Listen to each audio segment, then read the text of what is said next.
monthly movie, music, and moments in pop culture show. I am your host, Jacob Bartley, and I am joined yet again by the great Keith Barnes. How are you doing, Keith? Good, man. What's going on? I got my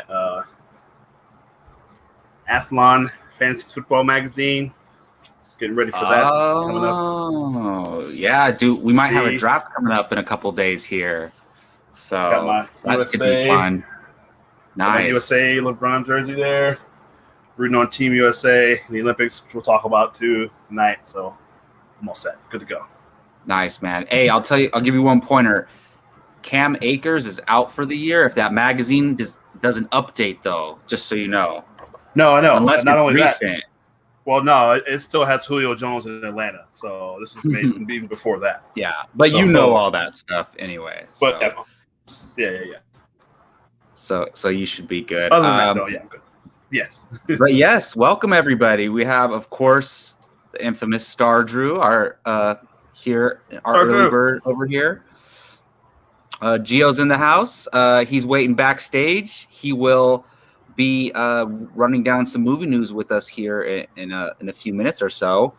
But yeah, same old show. We're same format as last week. We're gonna talk about some movies. We're gonna talk some sports. We're gonna talk maybe a little bit of music here, some TV streaming stuff, and catch up on those homework assignments for sure. But so Keith, one thing that I kind of want to do at the beginning of these shows, because we only get it once a month, right? And I kind of want to do like, as you know, see in the notes, I put like open mic, whatever you want to talk about, whatever I want to talk about. And yeah, I just want to vent for a moment.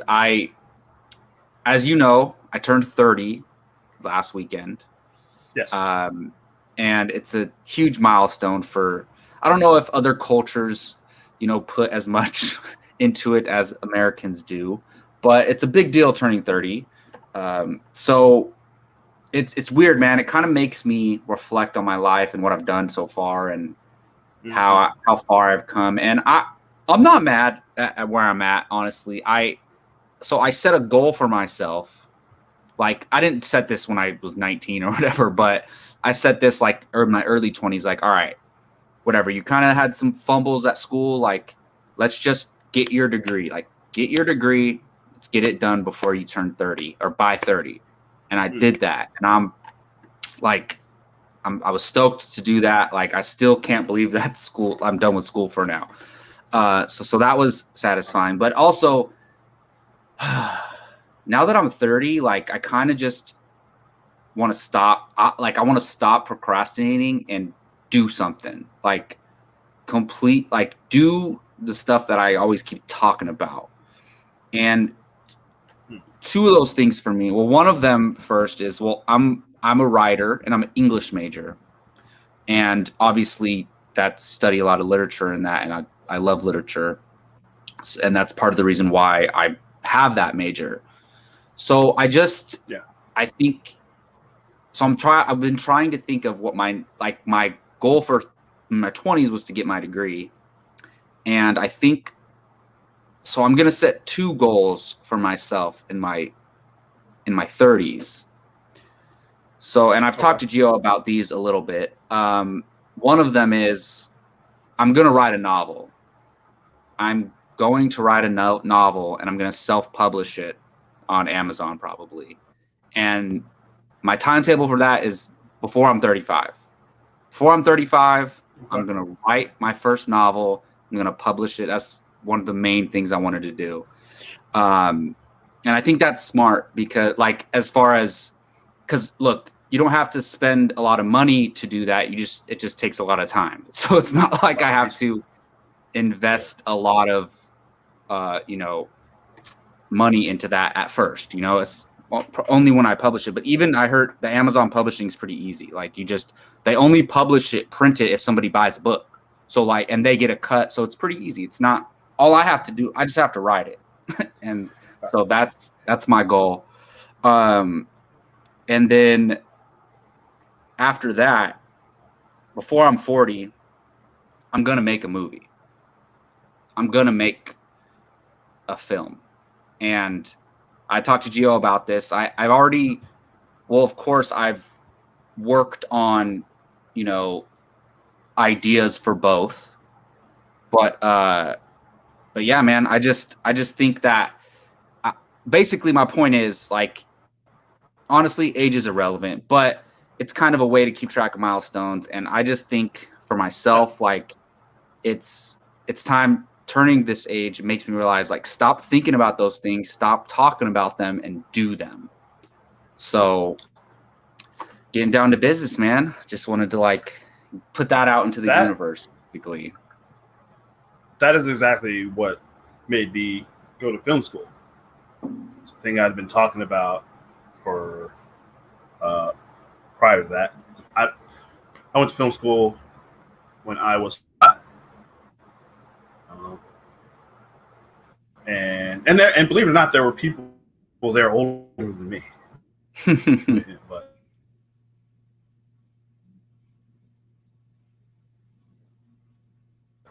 but not by much. But mechanics.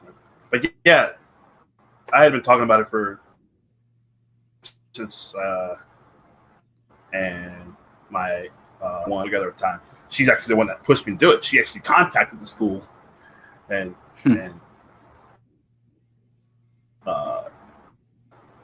gave them my information, and then I just went from there. But yeah, it's just one of those things where it's never like you said, age is irrelevant. It's never too late to do anything.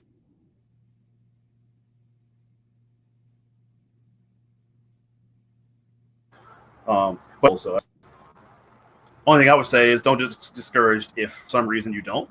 Still, if those are things you want to do, still pursue. Yeah. I love both of those things. Yeah. Yeah. So it's not a failure if you don't do it, just because obviously life does get in the way. I knew, of course. Unfortunately, I knew I wasn't going to be able to finish film school. Like, I have a job and I have kids. I knew I wasn't going to be able to finish, but I wanted to go. And I learned enough that I can kind of take it from there, because really all you got to do is just buy. At this point, and that's always a hot debate: is film school or not versus not film school. You just got to buy your own equipment. You can do everything. Everything you need to know is on. It's not like they're going to be like, "Wait, did you go to film school? No, you can't make a movie." Like, yeah, exactly. That's irrelevant. Exactly right. Keith, 100%. I'm gonna need a cinematographer, man.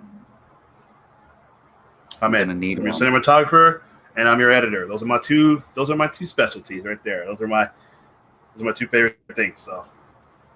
Yep. We'll talk more about this off air, but I already, as soon as I decided I was gonna make a movie, and I set the movie goal later on because that is gonna take money. So I'm gonna get my finances right and do that on the latter part of my 30s. But you're the first person I thought of to be my cinematographer. Absolutely. Thank you. Oh my gosh, I'm in. A lot of fun. Yeah. Well, anything else you wanted to bring up, man, before we get into some movie stuff? Yeah, not much. I mean, it's already August, which is crazy. I can't believe it. I was thinking about this today. It's right, like and the world is still insane.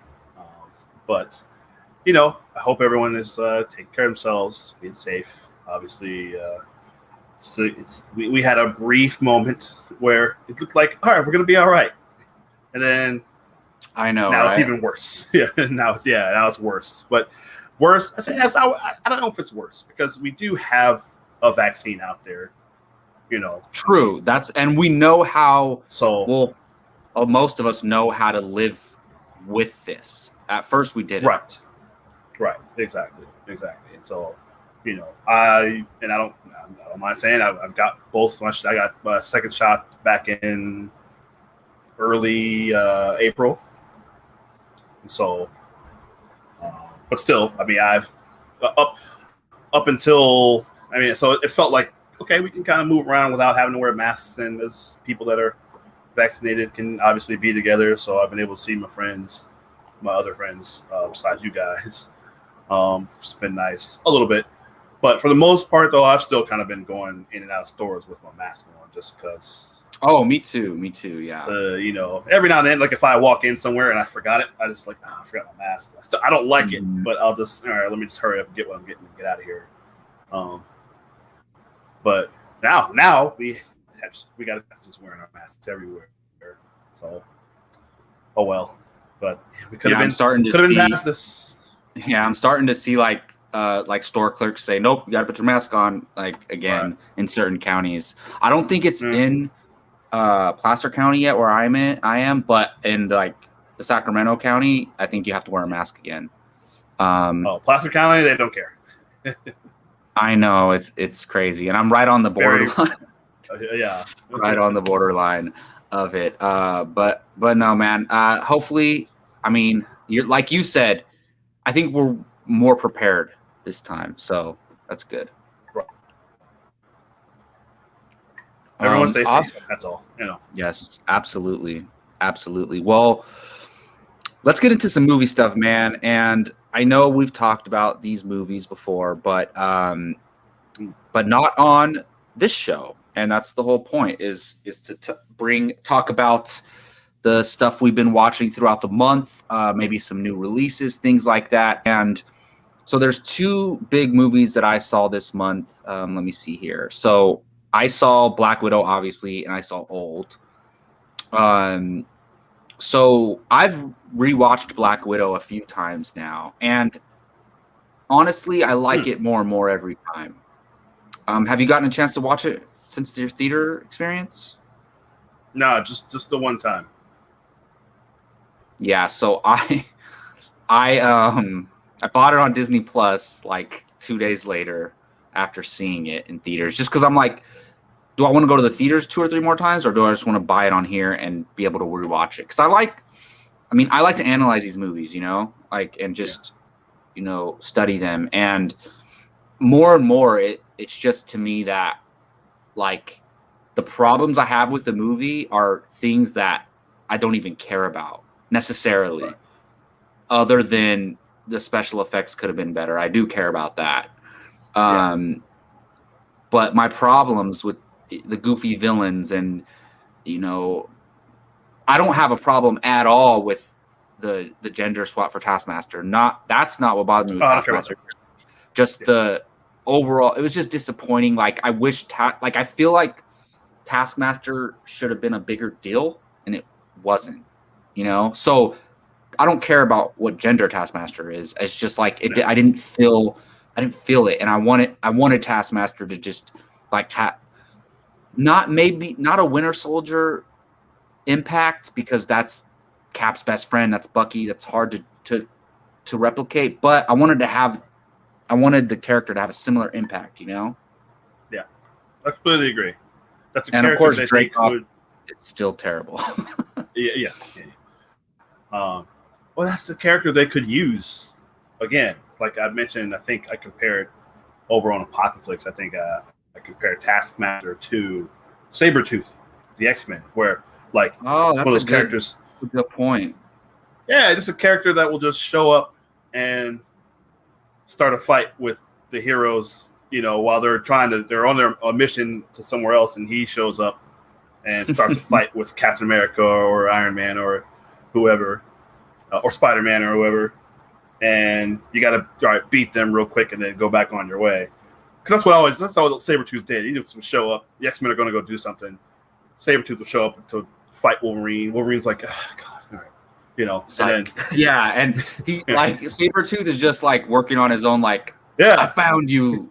Exactly. I found you, Logan. And just like gets in their way. Another yeah. Exactly.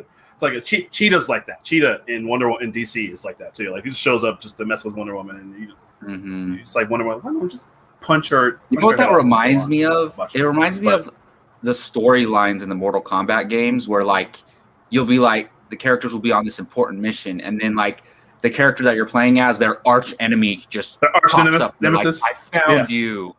Yeah, and then they start fighting, and then whoever wins, and they just move on with the mission, Let's move on. Exactly. And that's what they could have done. They could have done that with Taskmaster. Like, I think that would be a fun thing to have this character do. You never know which movie they're going to show up. Obviously, her beef would be with Natasha. But also, they could have done something cool where, like, look, I studied all these superheroes. I want to beat each one of them, like, there you go. Exactly. I'm better than them, 100%. Something like that. 100%. Because it looked like, we thought, like, with all the trailers and all stuff, like, she did the claw thing where it looked like T'Challa, and she had a bow and arrow, so it looked like, obviously, maybe she had a run-in with Hawkeye at some point. Who knows? It could have fought any of the heroes that we've already seen, but... Well, she was watching footage of T'Challa and Clint fight at the airport scene. So, I didn't even see that. That's where she got that from. Like, they showed her watching footage of it. So apparently they didn't take the cameras out of the airport. I didn't even catch that. Okay. Yeah, well, that helps when you watch it like 5 times. Yeah, right. So, and also the character itself, the character being just, okay, it's Dreykov's daughter, which I know that's the thing that they referenced in Avengers, that Loki mentioned in Avengers. So, but kind of like, it's not anybody that we've actually seen before or had a connection to. Like that's how you said the comparison to Winter. We'll look at Winter Soldier. Yeah, we met Bucky in the first Avenger. He's his best friend, his best buddy, and who died. He thought he was dead. Like, that was impactful, right? It didn't have that same impact.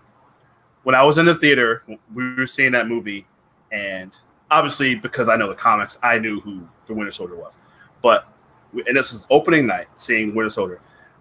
The reveal after they had their fight on the street, Cap and Bucky, Cap pulls his thing off his face, and that shot when he turns around and it's Bucky, and there was a girl maybe 2 rows behind me that said, "That's his friend."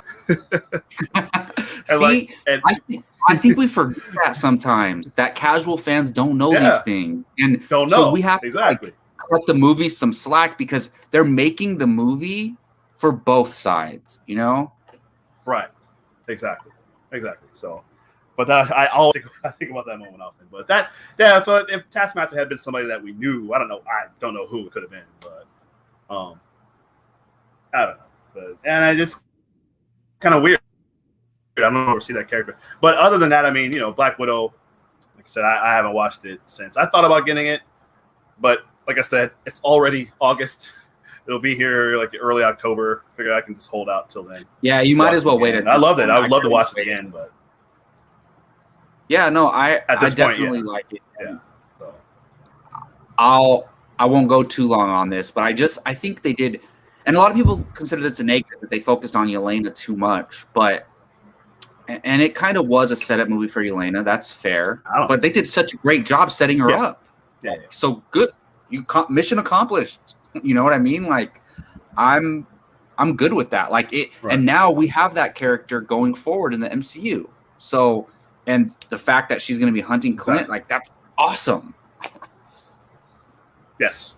Just gives you more going into the Hawkeye series later this year, and so, and it seems like maybe we don't really know, and obviously it depends on what happens there. Maybe she'll be the new Black Widow, join the Avengers, or there's thousands and thousands of Black Widows out there. So I don't think the Avengers team is ever going to look the same. Like, not even as members, but I just mean as like the way they operate. I think it's going to be different because they really operated funded by Tony, all this stuff. Like, they operated in a certain way. I think they'll operate differently going forward, but she could be a part of that. And she's shown, I think, the scene when when her and Yelena fight in the house, I think they showed them have like a even fight to show us that she's just as capable as Natasha. She's just so now you have someone just as badass, like, basically.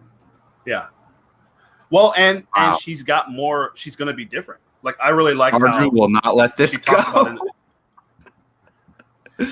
Oh my god! But you can address that in a second. Keep going with Yelena. We could talk about her all day.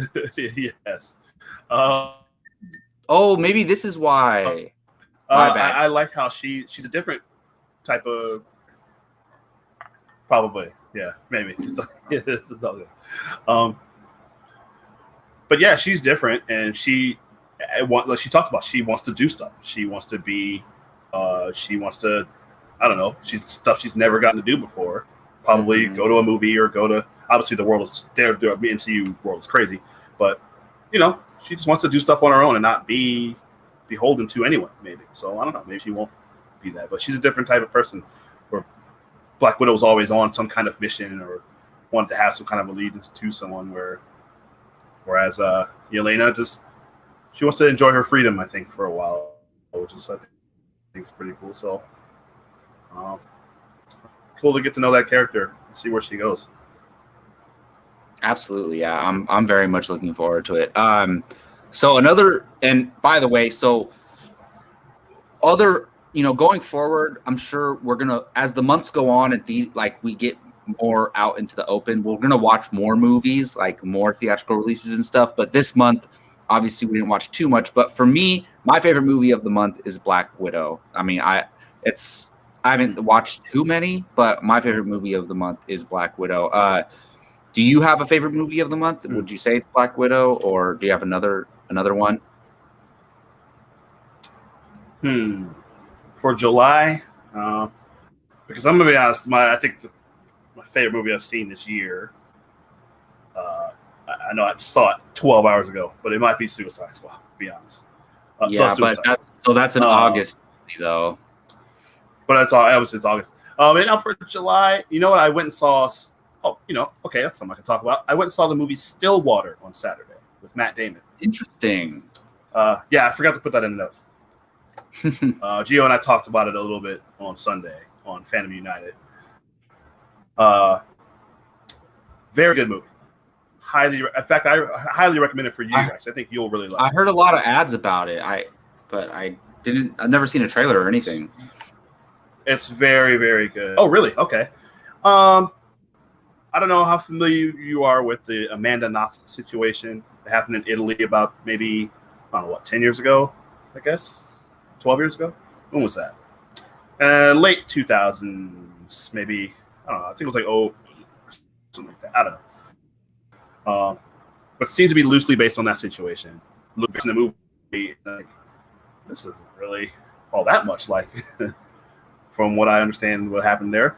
She was an American student who was studying in Italy and murdered her, who I think was Middle Eastern Arab descent or something like that. And the other thing about it, she got held in prison for like 4 years or whatever.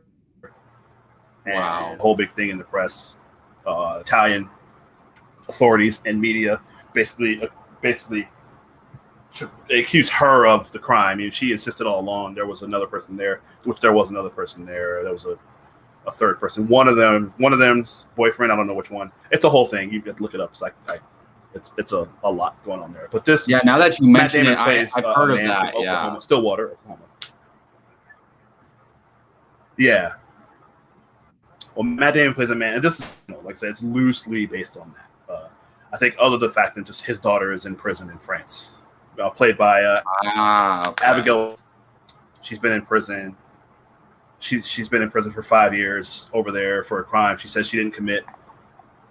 She says it was somebody else. They never found it. Never found. She says that their DNA, somebody else. I don't know. They found a break in the case that the authorities stopped investigating it. He believes that she's innocent. He goes on his own, try to figure out over there in France, to try to figure out what's going on. It goes from there, but it's really, really good.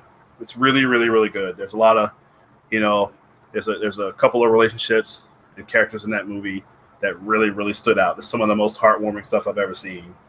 And wow. And it has a really, really great ending. And it's a very good movie. Great performance by him, for sure. It's probably a little bit early for Oscar talk. I think this movie's going to be forgotten by then. Never know. I don't know how the box. Yeah. But it should get some recognition, hopefully, by the time the Oscar season comes around. But I highly recommend Stillwater. I think, especially for you, I think you'd really like it. So, well, almost every time you recommend something to me, like that you say that you think I'll like it, I do. So so I'll definitely have to check that out. Yeah. So a movie that I probably won't recommend to you is Gio brings up a great point. Hold on. This is not what I was talking about, but I did watch Batman the Long Halloween Part 2. I got to consider that as well as a movie that I have seen, and that I gotta watch those. The Long Halloween Part 1 and 2 are definitely worth watching. I really enjoyed them so much. Like if you're a Batman fan, you got to watch these. They're so much fun. So I really enjoyed both of those. But I'm got to give it to Black Widow for my favorite movie of July. But a movie that I probably won't recommend to you and that I was very disappointed with is Old. M. Night Shyamalan's Old. I mentioned it briefly on Apocalypse Now, but I didn't have much time to talk about it. And I'm a big M. Night fan. When I was a kid, I loved his movies. I loved Signs. Love Unbreakable. And then I was rooting for him with his comeback. I love The Visit. I love Split. Glass was a disappointment. So I was really looking forward to Old, rooting for him. And first of all, look, it's not terrible, but and if you go, I tweeted about it. Like if you just want to go there are people that they don't care. They just want to go eat some popcorn, watch a horror movie with some jump scares. It doesn't really have jump scares, but it has scary moments. And it's fine for that. But I was expecting something more because to me, The Visit was deep. Split is deep. And this was just kind of it tried to be deep, but it didn't really accomplish what I wanted it to. And I was overall there's a twist in a way. And the twist didn't hit hard. It was kind of very anticlimactic. So whereas even though I was rooting for M. Night, I gotta say I'm disappointed in this one, but it's nowhere near as bad as some of his worst movies though. So that's good. I kind of want to know, but I don't because I'm gonna rent this in Redbox and watch it because I do want to see if it's stupid or not. I do want to. Is the thing that's making people old? Is that stupid? Is that something dumb? Or you know what? I never really. Okay, it's funny because the reason why they get old is kind of not the point of the movie. What's making them turn old quickly is kind of a part of the movie, but it's not the main. It's not the whole big idea, you know? And so I never even thought about that as if that was dumb. So actually, to answer your question, it wasn't dumb because what they say is making them age. We've seen more ridiculous things in movies before, even movies that we love where you have to kind of stretch your imagination a little bit. And I'm okay with what they did there. But the bigger idea behind it all is what was dumb, kind of. Yeah. Oh, got it.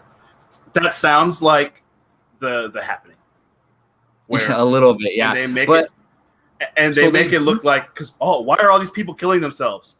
And then when they reveal what it is, it's that's the dumbest thing I've ever seen. That's kind of what happens, but it's not as bad as The Happening. Trust me, it's not as bad as The Happening. That would be an accomplishment to make a movie as bad as The Happening. You know, I mean, I haven't seen Lady in the Water, but they say it's his worst film. But yeah, Gio brings up a great point. Yeah. Another disappointment: Space Jam: A New Legacy, absolutely terrible. Not a great month of movies, but I also think that we're still coming out of the pandemic. We're not getting everything we would have gotten if everything was normal in the past 2 years. Right. So we're still a lot of movies that were supposed to be coming out now were pushed back still. So I think it's gonna take a while to where we're getting 3 or 4 great movies a month. So we'll definitely see. So any other movies? I know you and Gio both watched The Tomorrow War. I want to bring Gio on for that. But anything else before we bring him on? Well, I haven't had a chance to talk about it yet on Apocalypse, but I did finally. You'll appreciate this, even though you didn't challenge me to this. But I did watch The Shining last week. Oh, hey, yeah, I want to hear your thoughts because I didn't get a chance to talk about it. Yeah, just real quick. Oh, and maybe I don't know. Well, actually, no. Maybe not. I was gonna say maybe we can clip this, and maybe if Jake wants, he can use it for the review. But Brian, we just talk about it with Brian. He's the one that challenged me. But Yeah, true. What a crazy movie! What a crazy movie! It's very, very good. It's and I like a lot of those '70s. I love the '70s era of film, and yeah, it's definitely grim, almost from the beginning. Like you can feel the dread right from the beginning. So you can tell. One thing I always want to ask people, when you watch one of these iconic films or these notorious films, I always to me, when I watch one, I always say, if I enjoyed it, I say I get it. I get why it's an iconic, notorious film. Do you get why this is an iconic, notorious film? Oh yeah. Well, because of it's tough because it's one of those things where I've known almost all the references and all the stuff that's true. It's been all of it's been parodied, obviously, from a bunch of. Well, it's but also culture has has so much taken from it so much. Yeah. Yes. Yeah. So it was tough to kind of let go of all that and just watch it for what it was. And there was a lot in it that I had no idea about. Because I'd never watched it start to finish. So, but no, I definitely got it. The performances by everyone, including the kids, amazing. In this movie, is good. Obviously, Shelley. Oh my gosh. Oh yeah, I know what you're talking about. The wife, the actress. Yeah, I'm so sorry. She's had a rough time since then. Popeyes. Since making movies, to be honest. Popeye. Yeah. Play Olive Oil. I'm so sorry. Mm-hmm. But no, yeah, and of course Jack's iconic performance. I love me some Jack Nicholson, man. He's Stratman. Yeah, he's great. It's total. Just you could tell from the beginning, this guy's completely unhinged. Like even when it's supposed to be like when they're driving to the hotel and they're supposed to be a nice family drive but you can tell. Like, oh no, he's not right. Yeah. Well, you watched Cuckoo's Nest. They don't really go into. You watched it for Bartley and Barnes, Cuckoo's Nest. Yes. One Flew Over the Cuckoo's Nest. So, man, you see why Jack Nicholson's he's basically like my second favorite actor ever, man. Absolutely. So good. Yeah, absolutely. And so I think I might even tonight try to watch. I really want to get into Dr. Sleep. Dr. Sleep, dude. I haven't seen it either. Yeah, I super want to watch. Well, because apparently the movie The Shining doesn't really go, and Steven doesn't like the movie at all. Apparently, that's all been well documented. Yeah, he hates it or something. The movie doesn't really go to the supernatural part as much. Like the book goes apparently way more in depth into there's an actual supernatural thing happening at that hotel, and they kind of touch on it with the chef character, Catman Struther, whatever. But they don't really get too much into it. There's something evil in that hotel that's making everybody go nuts. But yeah, I enjoyed it, man. I haven't seen a Kubrick film. I don't even remember the last Kubrick film I've seen. So I should watch more. I've only maybe the second one of his I've seen. Yeah, maybe we can both watch Dr. Sleep before the next episode and then talk about it then. Yeah. Because I watched the trailer for it and I'm like, oh yeah, I gotta watch this. Well, it's freaking Ewan McGregor, man. So we definitely gotta watch it. All right, so we're gonna bring our movie news correspondent in here now, and let's see here. How can we do this? Here we go. There we go. What's going on, Gio? Welcome. Hey, what's up, guys? Thanks for having me back. Hey, thanks for joining us. All right, well, we appreciate you. Well, before we get to some movie news, I do really quick. You guys both watched The Tomorrow War, which came out in July. Quick thoughts, guys? I know you guys both liked it, but just some more quick thoughts. Well, for me, I didn't really watch any of the trailers. I just saw Chris Pratt, Prime Video, sci-fi, time travel, and I was like, okay, yeah, why not? Let's do it. 4th of July weekend. I'm not doing anything. And I found myself very entertained by what I saw. Chris Pratt, once again, is a solid leading man. Has the humor. Obviously, he can be funny. He's proven action. He's done it with Guardians and Jurassic World. I love the relationship between him and J.K. Simmons, who is jacked. I heard J.K. Simmons is great in this movie. Dude, hold on. J.K. Simmons is great in everything. Can we just stop not expecting it? Like, yeah. And the whole mythology of this movie, I thought worked and warrants a sequel, which is happening over at Amazon and Paramount, I think. Nice. You have I need to watch that. You have these creatures called the White Spikes, which is like along the lines of Edge of Tomorrow, the Tom Cruise, Emily Blunt, where they move really fast. They're almost invincible. Like, you really got to hit them. Like, we're talking dead shot accuracy. But yeah, the whole explanation of the time travel and why they had to go and fight the Tomorrow War to save their future, I bought into it. And the climax, I'll just say, is very, very good. Well done. Look, if you have Prime Video, this is why you have a subscription.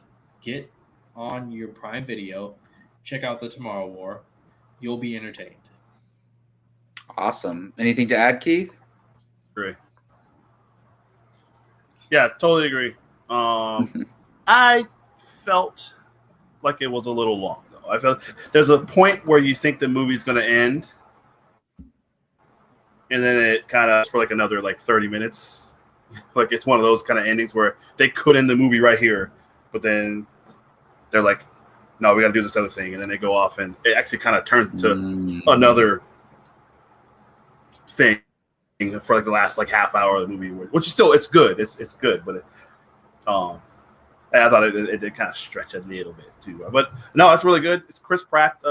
He's not he's a little more, I don't know. It's different than what I was expecting. I haven't seen necessarily. I haven't seen this from him. He's not playing definitely more Star-Lord in this. He's not being. Yeah, no, not at all. Yeah, which is kind of what I was expecting, but. Or he's not being Andy / Star-Lord. Right, exactly. Yeah, he's not. Yeah, he's playing it pretty earnestly. Family man in this one. Yeah, that's cool. Yeah, totally. And then when and there's some really heartwarming or emotional scenes, I'll say, when he gets to the future, and I don't want to reveal what happens there, but it's very good. It's very, very good, and you definitely feel for him, feel for his family, and it makes you root for him. Like, oh, I hope they really get this. It's one of those things where you get into the mission. Like, I hope they get this done, just for him and his family alone. Like, I was really getting into that part of it. So it's very good, man. I highly recommend it. Awesome. Well, I'm glad to hear your guys' thoughts. I might throw it on tonight, unless I'm going to watch this other show that I'm addicted to now, but we might talk about that later. Gio, so take us through some hot movie news topics, man. So I just want to give everybody a warning. We're not going to be able to cover everything going on in the world of movie news, but I trust Gio to select the correct topics for us for this show. So let's get into it, man. All right, you guys want to start at Marvel or DC? Doesn't matter. Okay, well, let's go with the news that everybody's talking about, and it's kind of dividing, where people stand on this. And we won't spend too much time on this one because it's a little, I don't want to say controversial. I'll let you guys decide. So there is a lawsuit going on right now between Scarlett Johansson and Disney over Black Widow. ScarJo and her team is claiming that Disney switched up on the traditional theatrical release by putting Black Widow on Premiere Access, where you spend $30 and get to watch the movie at home. Well, ScarJo did not take that very well because, in her team's statement, she may have very well lost out on box office bonuses because, if you guys remember, Disney Plus for Black Widow on Disney Plus did pretty well. I think it's 60 million on Premiere. And I'm guessing she probably had in her contract to get points for the theatrical release, but she doesn't get anything for the streaming release, right? Yeah. Yeah. So in a very strange move, Disney responded to the lawsuit by saying ScarJo was not being sensitive enough to what was going on in the pandemic. I kid you not. And also revealed how much she got paid, $20 million. And now people are saying, why would you do that, Disney? Now you're going to have people like Emily Blunt from Jungle Cruise, possibly, Emma Stone from Cruella, and others be like, why didn't I get $20 million? You know? So it's crazy. It's an MCU film, though. She should get $20 million. Well, yeah, sure. But what do you guys think?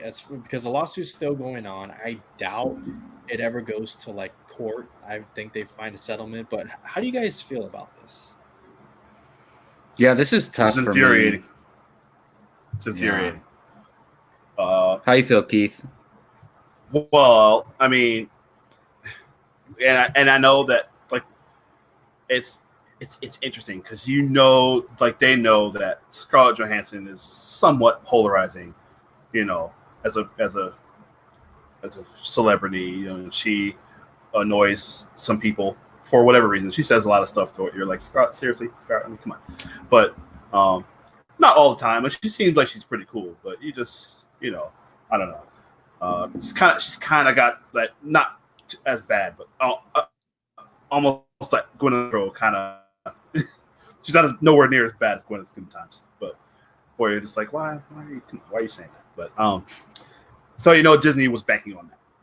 Like they know that people are annoyed by Scarlett Johansson, and that's why they did what they did. They revealed, they made that, but it's a world where people are just talking about the state of the world and revealing her salary. I'm like, knock it off, Disney. Like, you care about that? Why are all their parks are open? What do they do? They care about what's going on in the world. They care about people being safe or people not having money or whatever. They're charging people $1 million to go to Disney World or Disneyland. Or like, knock it off. And stopping yearly, simple, it's business. Yearly passes. Stopping the yearly, exactly. So get out of here. So hopefully people are smart enough to see through that. But look, I mean, if it was in a deal, if this was in her contract to reach certain incentives based on box office, and all that changed, they should have adjusted her contract. Okay, they knew they could have done that. They could have just changed it to just add in, okay, if we put this on our streaming service, if it does this or this, we'll give you this bonus. It's certain points based on the streaming. That's fine. They could have done that. There's no reason to not have done that. Apparently, her people were trying to contact Disney about this, and they weren't getting back to them. Like, they wouldn't get back to her. They weren't returning her calls. You are right. Yep. Yeah. So they're in the wrong. Like, they're wrong. Like, it's one of the business. I made the comparison, Gio, and I talked about this on United on Sunday, where it's like performance incentives for an athlete, right? Like, if you're in the NBA and you get a bonus for making the All-NBA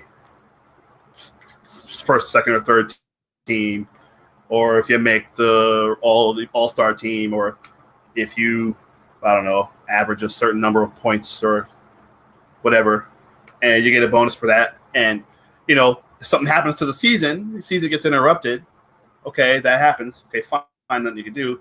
But if they decide to make up that part of the season later on in another way or whatever, and then they don't pay you, like, well, that's not fair. Like, it's, I don't know. It's something that obviously a pandemic happened. Nothing anybody could do about that. But Disney knew that they were going to put this thing on streaming. They delayed it for well over a year plus before they put the movie out. And I don't know if they were expecting it to do as well on Disney Plus as it did, but they make it look like this movie did what it did on Disney Plus. And now she's suing. And it's like, no, this has been in the works for a while, it sounds like. And yeah, they're just trying to make her, because, the actor is the face. So that's the person that everyone sees and knows. So it's easy for everybody to point at them and look like, oh, they're the bad guy. And I don't know. It's It's messed up, man. It's bad business. It's bad look for anybody else. They got a lot of big stars that work with them all the time, and so it's make it difficult for people to trust them and want to work with them going forward. It's also worth noting Bob Iger. He's also upset about this, from what I've read. Right. Because it's the new guy, right? It's Bob the new guy Chapek. at Disney. Yep. Yeah. This, to me, like, sometimes I don't understand situations because to me this is simple, right? Okay. Scarlett Johansson signed a contract for the Black Widow movie prior to the pandemic, I'm assuming, right? They shot the movie and all that. It was supposed to come out, in 2020, right? So they planned for a theatrical release. They signed a contract for the theatrical release. She was probably going to get points on the back end of the box office, right? Now there's a pandemic, and now you're releasing movies on Disney Plus, right? So basically, to me, if I'm her entertainment lawyer or whatever, okay, so anything that you're doing, the movie was supposed to fully release into theaters, right?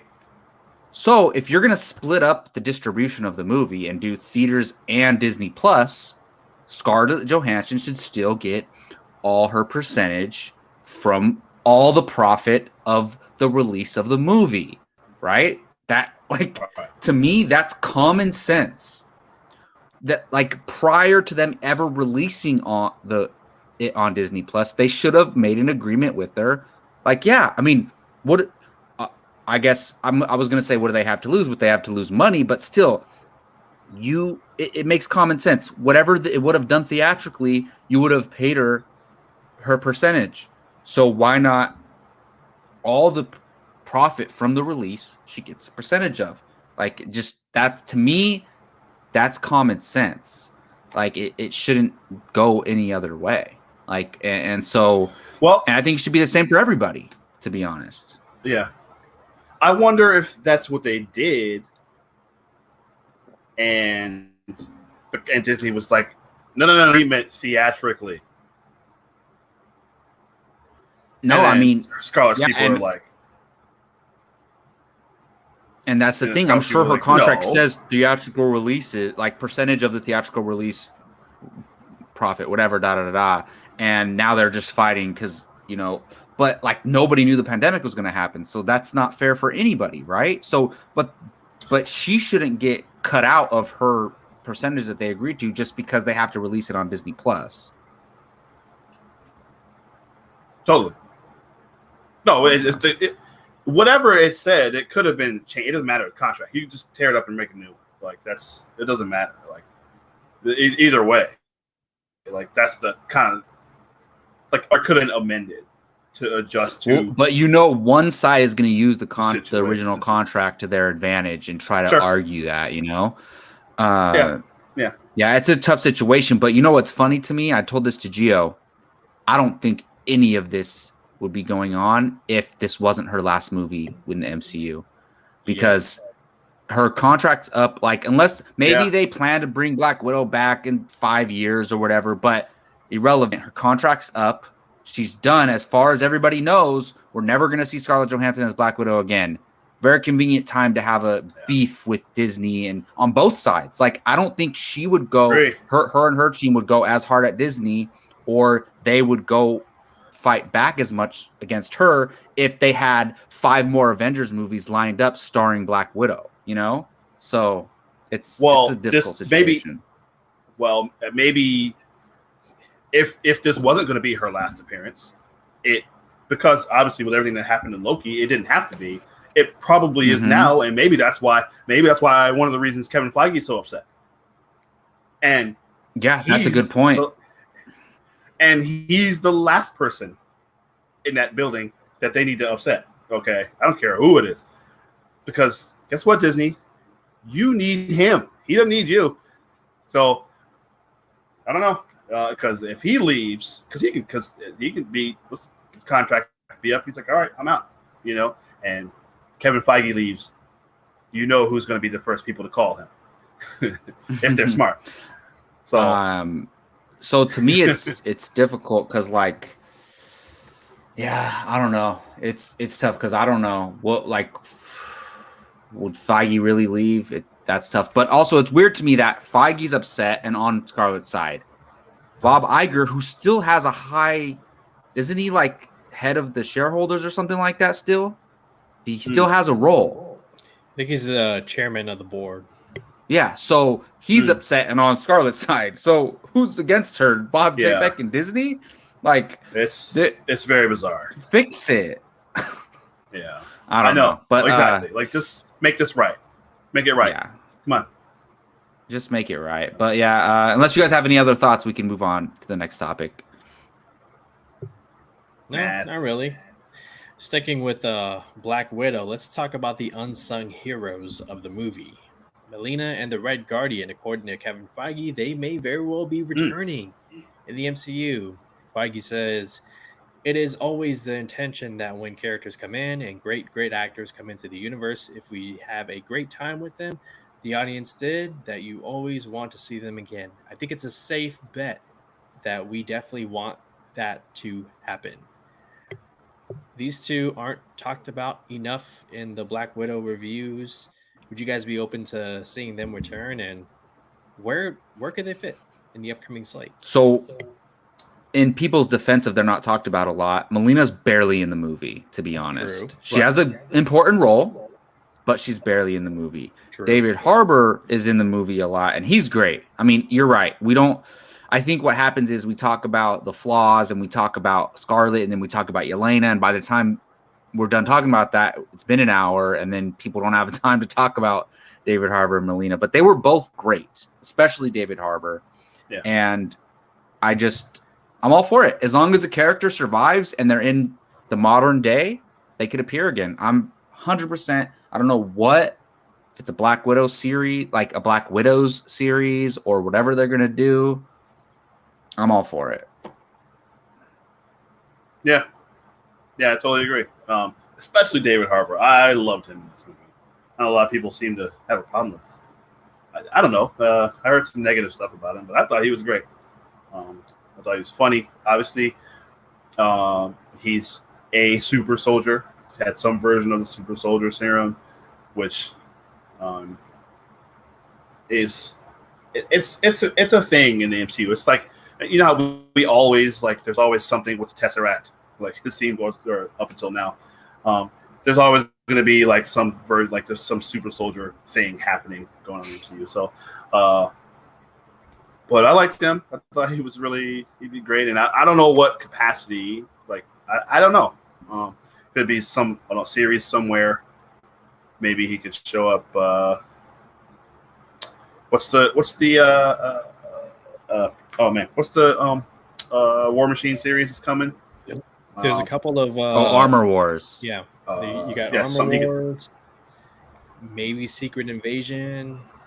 Sure. Yeah. Right. Okay. Yeah. I mean, they're both formidable in their own right. Like he can hop into any fight and hold his own. She's very, very intelligent and tech savvy, and basically another Shuri or Tony Stark. You know, so they can play a role. Exactly. Yeah. Yeah. Exactly. Right. So. Yeah. Wait, I mean, and Daniel Craig and Rachel Weisz together? Yeah. Oh, wow. Yeah, I didn't know that either. I didn't know that, but good for both of them. Good for both of them, exactly. Exactly right. Good for both of them. All right, sticking with Marvel, it appears they may have found their director for the upcoming Blade movie. Ooh. This, according to Deadline. Oh. Mowgli Helmer Bassam Tariq is Marvel's choice to direct new film starring Mahershala Ali as the iconic vampire hunter. Mowgli stars Riz Ahmed. It was a indie darling, and kind of falls in line with what Marvel has been doing as far as, attracting directors before they blow up. While reading this, I thought about this movie to the left and how exactly Blade will be introduced? Will it be in the Solo movie or will it be before? They have name dropped vampires in the Loki. Morbius is tied to the MCU only because of Michael Keaton showing up at the end of the trailer. So, what do you guys think about this? I think Mahershala Ali is going to be badass as Blade, but so it's hard to say because, I mean, I think I can speak for Keith too. We're not familiar with the director's work, right? I haven't seen Mogul Mowgli, but I trust him. I guarantee you, Kevin Feige has seen every movie he's directed and is choosing him and would choose him based on that. And I think obviously the same for Eternals director, Chloe Zhao. Like he probably watched all her work before hiring her because obviously, she was still like Nomadland hadn't even come out yet when they announced her as director, and I think Kevin Feige is just a film buff, and I think he is constantly like keeping an eye out for these directors. So if it's another repeat of finding these gems, I'm down for it. Can't say much else because I haven't seen his work, but that's awesome. Kevin Feige is definitely going to those film festivals, Cannes, Venice, all of them. I'm sure he is. I bet you, I'm sure. Yeah. Yeah. Totally. Well, that's what you do. Listen, it's like scouting it's like scouting the G League or the exactly scouting the Euro League basketball. Like it's where you find that talent. So and you get lucky and wins an Oscar right before her movie is about to come out. So and now they get to say from Oscar, from Best Picture and Oscar Best Director winner, Chloe Zhao. Like, wow, what a genius! Yeah, right. Last Marvel update. So I can't wait for Blade, man. Super. Yeah. I wonder if it'll be R-rated. I think if it is, that definitely helps a young director have more creative freedom. So. Well, look, they're making Deadpool, so anything's possible. Yeah. All right. Well, last Marvel update. We have our first look at the upcoming Hawkeye series. Here we see Jeremy Renner as Clint Barton with our first look at Kate Bishop, played by, I can't remember her name. Haley Steinfeld. Thank you. Yes. I love Haley Steinfeld. Yep. Me too. And she's awesome.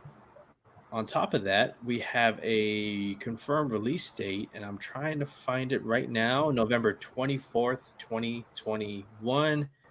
Perfect time for Thanksgiving. Rumored. No, I'm not going to get into that. What do you guys think? My family is not going to – I'm going to eat dinner and then go to my room and watch and go watch Hawkeye. Oh, it's going to be one episode, right? So, okay. Perfect in time for the holidays. Yeah. Okay. Was that it, Gio? As far as Marvel goes, yes. Oh, well, I mean, you can't tell much from that picture, but I wondered how they're going to introduce Kate Bishop. Like, why is, and I'm sure somebody who's read the comics can tell me, but what they might do. But why is she also like a bow and arrow person, and how does he get in touch with her? Like, why is he training her? Type thing. I'm curious about that. But look, Haley Steinfeld is one of my favorite actresses working in Hollywood, and she's a great singer too. She's a great musician, great artist, great dancer, everything. She's one of these like has it all packages. Does everything. And I love her, and I love that she's gonna be playing Kate Bishop. Like that's, and then we're also getting Yelena Belova in this. Like I can't believe how excited I am for Hawkeye. It's like if it prior to that, like her casting and then Yelena being in it, I wasn't that excited, but I'm stoked now. Yeah, totally. And look, I think Hawkeye. I've always been a Hawkeye fan, and I've always found him. He's a great character. I super recommend you guys, if you haven't read it already, read My Life as a Weapon. My Life as a Weapon. It's really good. I hope they draw a lot from that series for this TV series because it's really cool. And Kate Bishop is in it. But yeah, it's not much we get from this picture other than just confirming they're both in it. But yeah, that's an interesting question. Yeah, I didn't even really think about that. But yeah, I'm wondering why is she there? What's she doing? Why is he Like, is she a Hawkeye know. fangirl? And like, you're my favorite Avenger growing up, and Yeah. she like wants to be Yep. like him. That's exactly. And what then it is. he finds her, and he's like, "Look, you're gonna get killed if I don't train you, so I'll train you." And I think that's kind of cool because or maybe look, well, think of it like, out of all the Avengers, right? They're as famous. They're like a band, right? And Hawkeye's like the least popular member, and he has this one fangirl out there. I could see something like that. Yeah. But what if, like, when he was being Ronin, he killed someone related to her, and he feels bad, and he decides to take her in? I could see something like that. Something like that. And she doesn't know that he did it. Oh, man. Yeah. I don't know. I just made that up. I don't know. But I don't know. Yeah, we can't wait to see. All right. Well, let's jump over the DC. Huge Batgirl update. Leslie Grace from In the Heights will officially be Barbara Gordon in HBO Max's Batgirl movie. On top of that, J.K. Simmons will return as Commissioner Gordon. Fantastic. As a refresher, Bad Boys for Life directors Adi and Bilal will be directing, with a script by Christina Hodson, who has previously written Harley Quinn, Birds of Prey, the upcoming Flash movie, and now Batgirl. Guys, how excited are you for this Batgirl movie? Very. Wait, you two have seen Bad Boys for Life, right? I haven't. I heard it's great. Still haven't seen it. Keith, you haven't. Oh, Gio, or is it up to par with the hype? Yep, I loved it. It is the second best of the three. So. Okay. So I'm excited for the directors. I don't know about the writer yet because I like Birds of Prey because I'm a Harley Quinn fanboy. But if I'm being honest, I'm disappointed with that movie. Like, it could have been way better. I really enjoyed it. Love Ewan McGregor, but it could have been way better. Should have been more focused on Harley Quinn. But so I'm iffy on her, and we haven't seen Flashpoint yet, so we'll see. I don't know her other work, but the actress being cast, I mean, I haven't seen In the Heights. I haven't seen her anything that I know of. But I'm down for a Batgirl movie, and this is straight to HBO Max, right? Correct. It will likely have a limited theatrical release for those who want to see it on the big screen. Like, honestly, I remember they announced a while ago they're going to do like the more risky DC properties on HBO Max, right? But if they release all those in theaters, I'll go watch them in theaters. I prefer to watch these movies in a theater. So if it does, I'll go. But yeah, I'm excited for it. I J.K. Simmons being back, hell yeah. Yeah, totally. Yeah, we talked about. I missed the zoned out. This is a movie, not a series, right? It's a movie. It's a movie, yeah. Yes. Okay, all right. Okay. With a movie budget. Wouldn't mind a Batgirl series, but anyway, it's like a short series. But all right, yeah, definitely. We talked about it, Jake, Gio, and I on Fandom United. We kind of didn't get as much of J.K. Simmons in either version of Justice League, to be honest, as we were hoping for. Yeah, I hope he's like a top 3 character in this movie. One of those. You're right. Yeah, totally. Well, that's the thing. It's like in most iterations, he is her niece. I'm sorry, she's his niece. Oh, well, in some he's her dad, right? Some that's why I say a lot of versions it's his dad, daughter, and some it's niece. Either one's fine. But either one, yeah, either or. It could be like Gio, you mentioned. It could be like obviously the Michael Keaton Spider-Man situation where he's got a mixed daughter. Spider-Man: Homecoming. Yeah, I'm trying to remember her name. What's her name? Forgot her name. Liz Allen. Liz. Yeah. The character's Liz Allen. The actress is Laura Harrier. Laura Harrier. Yeah. So yeah, obviously my kids are all mixed, so that's nothing new. So it's not impossible, but it seemed like, with casting this actress, like it would have fit with, because she is obviously a woman of color. I think maybe the Jeffrey Wright Commissioner Gordon would have been her kin, but either, it doesn't matter. Well, they're basically saying it's connected to the DCEU then, which means seems like Ben it, Affleck is the Batman that she is connected to. Right. That's right. Apparently. So I would hope so. If it's not, it would be bizarre and really why are they doing this? I don't know. It doesn't matter. I don't want to get into that because it's multiverse. Yeah, exactly. I don't know. Explains everything. Just some other weird I don't know, but yeah, that's good. No, but I like that. It doesn't matter. Like, so his wife can be of color, or if it's his niece, you could still do something like that. Where, what is his sister or his brother who has the kid? Who has Barbara? I don't know, but his sister or brother could be with someone of color too. So it doesn't even matter. Like, whoever. No, it doesn't matter at all. Yeah. So that's cool. No, I'm I'm actually excited for this, honestly. Legitimately. Yeah, totally. So, I'm down for it. The Batgirl's cool. Our daughters had Charlize had a little Batgirl pajama costume we had when she was little. And then Emma still wears it from time to time. Emma still wears it sometimes. So we've always had Batgirl around in our house. So, and I love. It's funny. It's a couple weeks ago I was watching Lego Batman, and Rosario Dawson, of course, voiced Barbara Gordon on that. She's really good, man. I really thought I love that Lego Batgirl in there. I really enjoy that character. So I'd love to see a live action. So I can't wait for that. Awesome. What do we got next, Gio?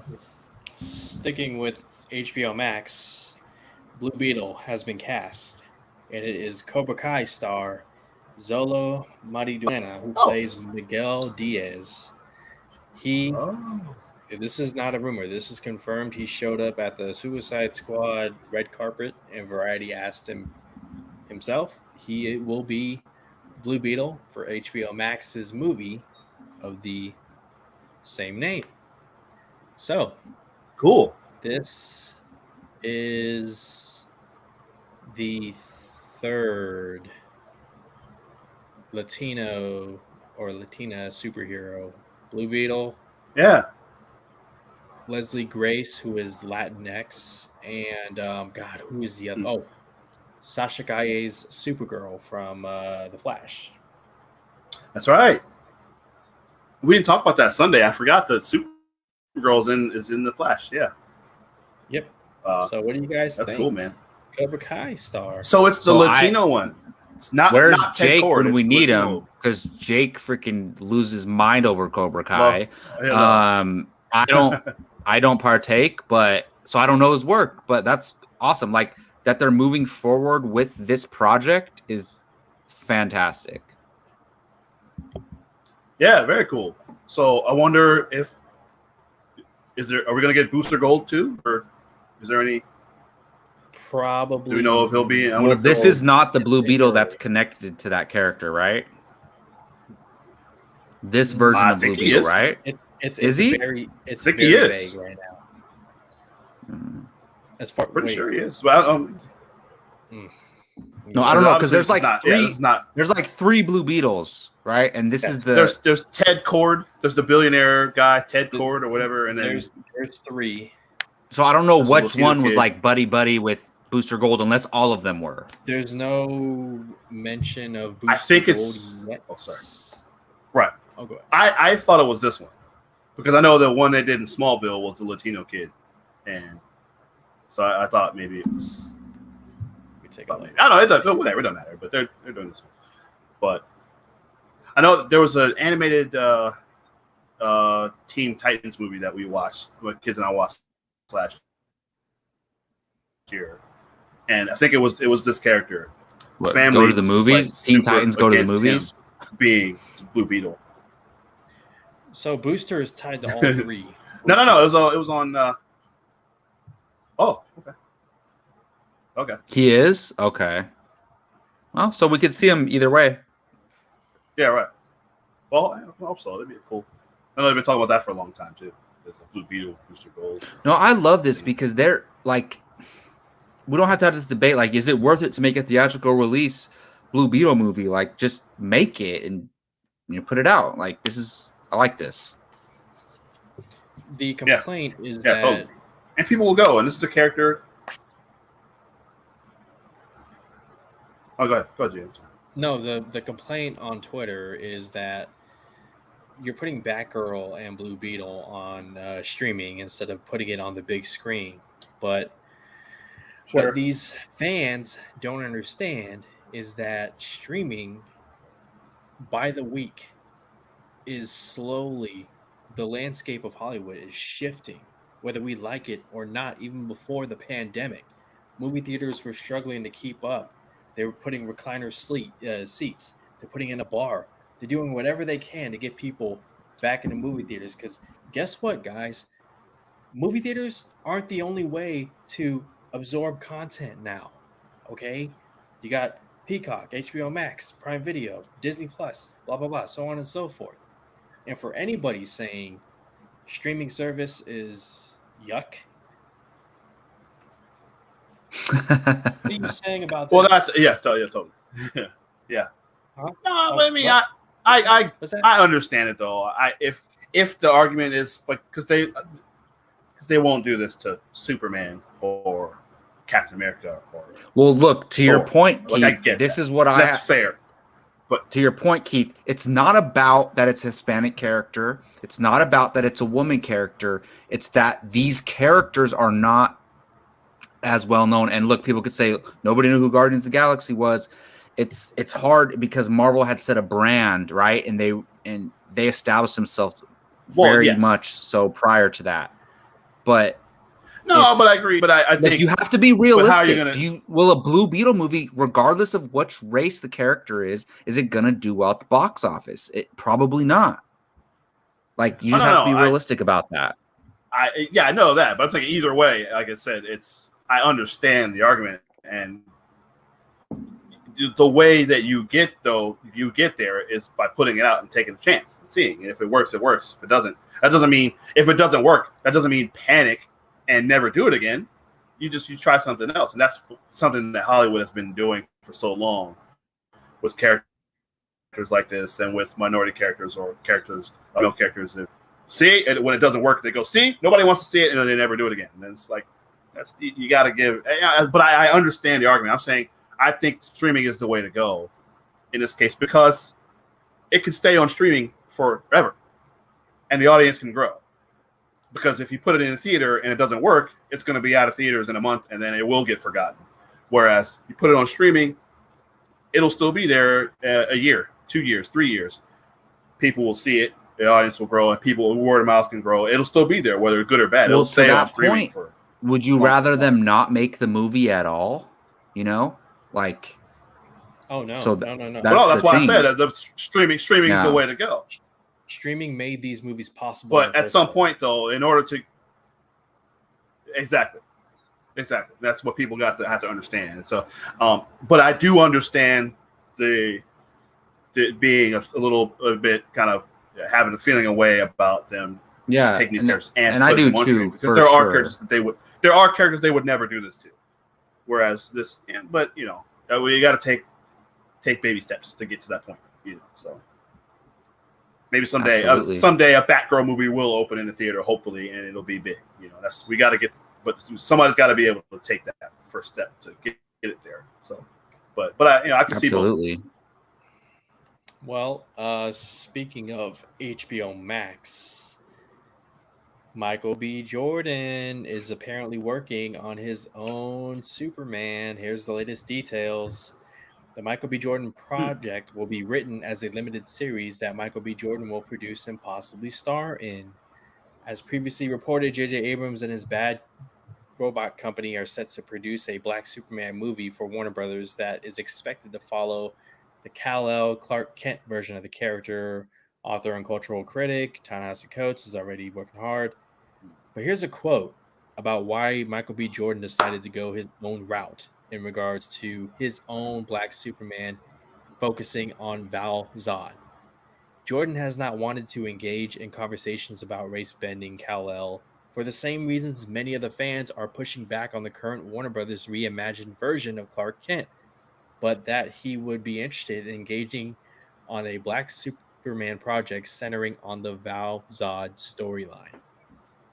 I believe this was reported by Deadline. So, interesting. Two Black Superman projects happening. Well, we'll see which one happens if any of them do. You got J.J. Abrams and Ta-Nehisi Coates doing a Black Clark Kent. You got Michael B. Jordan doing a Val Zod. The word on Twitter is everybody is more for the Michael B. Jordan Val Zod, because why would you do a Black Clark Kent when you have a Clark Kent in the DCEU by the name of Mr. Henry Cavill? Well, played by Mr. Henry Cavill. But would you guys be interested in this, an HBO Max series on Val Zod, possibly starring Yes. Michael B. Jordan? Is this the right way to go? Is Val Zod related to General Zod? No, it's just a. Is it just a common name on Krypton? It's it's one of the Krypton surnames. Yeah, as far as I know. But now I'm gonna go double check. Yeah, I don't see any reference to it. But yeah, I mean, I'm down for this, but like, do you guys think the Superman is getting oversaturated? Like the Superman just brand overall? No. I think Batman is. Superman is not. I think Superman's totally opposite. Okay. I think we haven't had enough Superman, in my opinion. I mean, it's a little. No, you're right. I mean, they should have made a Man of Steel direct sequel years ago. Absolutely, and obviously you saw so you're right. that happened. So yeah, so I think they can put Batman there. As much as I love Batman, this is my number one guy, but they can put Batman aside for a little bit and put some more focus on Superman and some other heroes. In my opinion, I wish that would happen. Take a little bit more time in between Batman stuff, so we can actually miss him. Because you get a Batman, and then we get another one a year later, and then we get 2 years later, we get another one, and now we're getting another one. Now they're bringing back old Batmans from 1989, which is fine, but there's so much Batman, and they put him in all the animated movies, and it's just like, God, Superman, like they don't do any, like they don't get any of this cool Superman stuff. So I'm into that. So I like the Val Zod. I like that. I'm into that. We talked about the other one that they're doing, which is fine. It's okay. I'm okay with that too. But again, we can talk about we have a Clark Kent already. We've seen Clark Kent. You can tell all the effects of having a black man being Superman on Earth can be the same with Val Zod. He doesn't need to be Clark Kent. So I'm interested in both. I like, and then I know J.J. Abrams is producing the other one, but I do like this Michael B. Jordan one. So I don't know, but I'm definitely interested in this. I like that suit. I like the silver logo. Yeah, go there. No, I agree. Like this one, it's really cool. This one, I think, we may have talked about this fandom. Yeah, go ahead. Yeah, we did. We definitely did. This one just feels more. Oh no, that was it. Yeah, that was it. Sorry. Yeah, it feels more right. Some people are saying this is not Michael B. Jordan's, but the J.J. Abrams, Ta-Nehisi Coates one is a knee-jerk reaction to Warner Brothers trying to prove that they're not what Ray Fisher is saying. Yeah, which, I mean, for myself, as somebody who has followed this, I mean, those dots certainly connect. You could make an argument for that. Sure. But if you're going to do a Black Superman, it's Val Zod, Calvin Ellis, or John Henry Irons for me, in my opinion. Right. John. Oh, that would be great. Yeah, John Henry Irons. That'd be great. Yeah. So. Yeah. Now, Jacob, what do you think? Well, look, I'm not against this project or any Black Superman project at all. I just like I love Henry Cavill's Superman. Like Same. just and it doesn't matter what the color of his skin is. That's irrelevant. It's just I just love his iteration of the character and I want to see it continue. Like it and look, it's hard because it's all subjective, right? Like just because I love it doesn't mean everybody else does. So I can't force people to love him as much as I do. But to me, it's just the perfect modern day Superman is Henry Cavill. And I don't know, I guess the Warner Bros. Execs don't see it that way. But that doesn't mean you can't explore these other options too. Like it's not like you're taking away from that Superman. You're kind of adding to the, the DC lore, the Superman lore in live action. So I'm cool with it. I'm not against these other projects at all. But just can you please keep that character alive in the DCU going forward? Like, and I don't mean literally alive. I mean like keep projects alive with that character. So I'm torn. I'm always going to be torn on anything non-Henry Cavill as Superman. So. A couple more. Create a world where they can have both. I'm fine with that. Cool. No, I mean just both the two Supermen. Let's see Val Zod and Henry Cavill's. Well, just like I'd be Kal-El. totally down for Miles Morales and Peter Parker running around in the MCU. And like, Peter Parker, yeah, totally okay with that. Yeah. Okay. Well, couple more updates. According to a rumor online. This comes from LRM Online. They're saying live action Ezra Bridger and Thrawn have been cast. And Ezra Miller will be played by Aladdin, 2019 Aladdin's Mena Massoud. I may have botched that. I apologize. And Thrawn will be played by the actual voice actor Lars Mikkelsen, as it should be. There you go. Talk about it. So Lars Mikkelsen, look, when we did our casting table, like we purposely left him out because he's the obvious choice.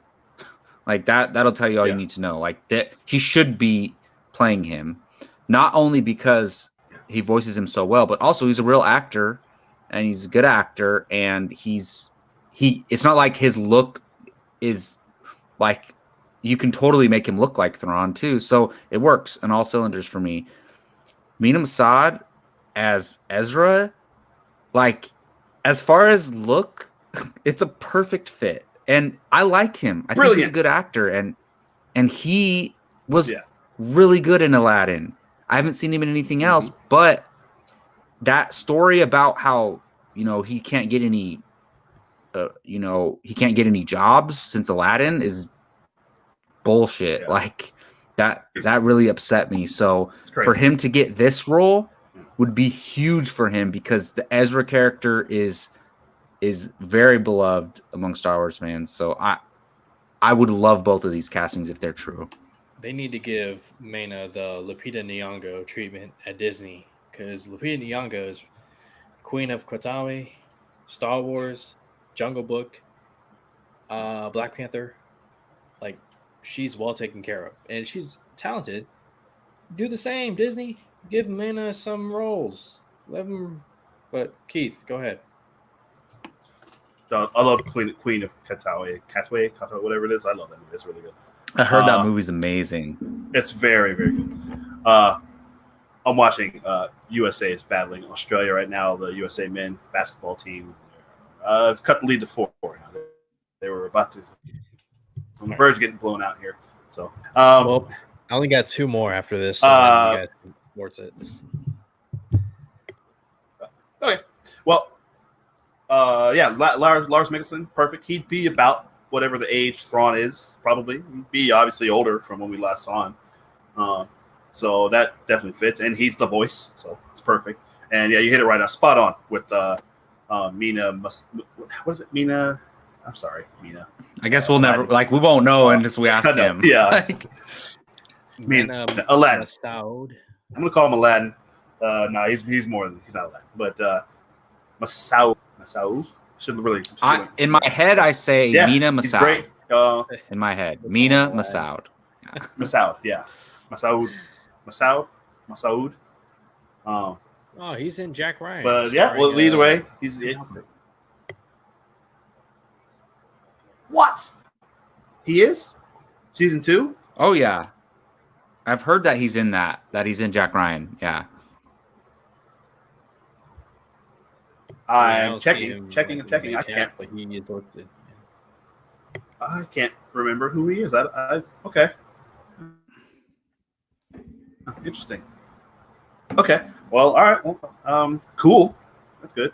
But yeah, definitely somebody that we should see more of. I mean, like we talked about it at the time. That was almost 2 years ago. We still hadn't, other than this, where we just thought Jack Ryan. But I can't think of anything else I've seen him in. Heard about him being in. So he was in a huge movie. He should be a big star. So hopefully this will get in a movie that made like $900 million too. Right. Yeah, man.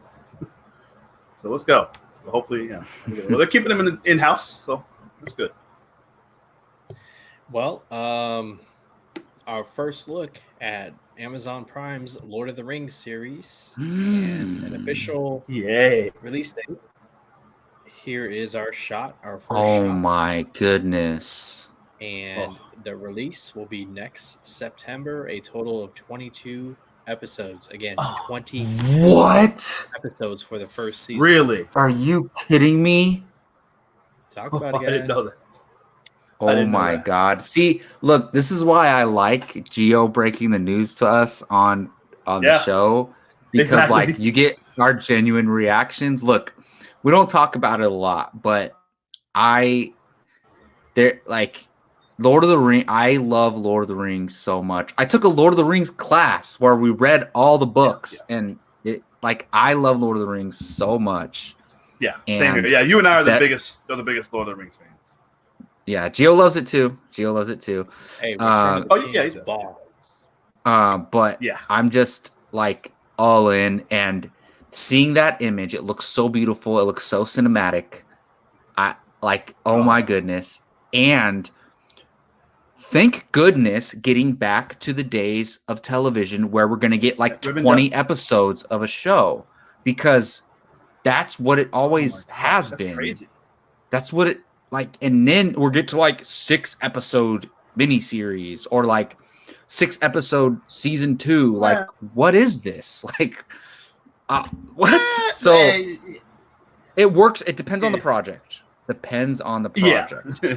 If they're telling basically, like, probably what they're going to do is they're going to tell a story like the trilogy. Not saying they're going to retell the trilogy. They're not. Obviously, it's a different era. Yeah. But they're going to tell a story like the trilogy over 22 episodes. Like, imagine if that trilogy was broken up into 22 episodes. That would be amazing. Yeah. So, wow, Gio. Honestly, you just made my night, man. I know, I mean, you didn't decide on these things, but you told me them, and you made my night, because that... Wow. And I'm guessing they're going to be released weekly, because they released The Boys Season 1 all on streaming, and then they released The Boys Season 2 weekly. So I'm guessing they're going to do weekly, which I'm all for, because you get the weekly, you get to talk about it weekly. And we're going to do, I don't care, we're going to do a review show on Apocalypse, and we got to think of a cool name. Yeah. Yeah, definitely. I wonder if that image, that looks like something. It looks like Rivendell. So real quick, it will take place during the Second Age. Second Age, okay, yeah. About, oh man, how many years did they say before the Fellowship of the Ring? Let me take a look. I should know this. Is it 1,000? I just took that class, but a lot of the characters, like those, a lot of the elf characters are alive. They're there, yeah. Huh? Thousands of years before. Thousands. And that's great, because I don't need to see Aragorn in this. Like, I want to see some new stuff. We'll see probably someone from his lineage, though. I wonder. Sure, From that line that's of fine. kings. That's fine. So yeah, which would be cool because apparently they all suck. But yeah, I wonder if there will be any reference. Well, I wonder where at this point the ring is. That's curious. Wow. Okay. I can't wait for this. Oh my gosh, I have so many questions. So the rings yeah, probably aren't made yet. I don't think. Maybe not. Or maybe they are. I don't know. But see, look, we love it. Possible. We're not experts. Yeah, no, yeah.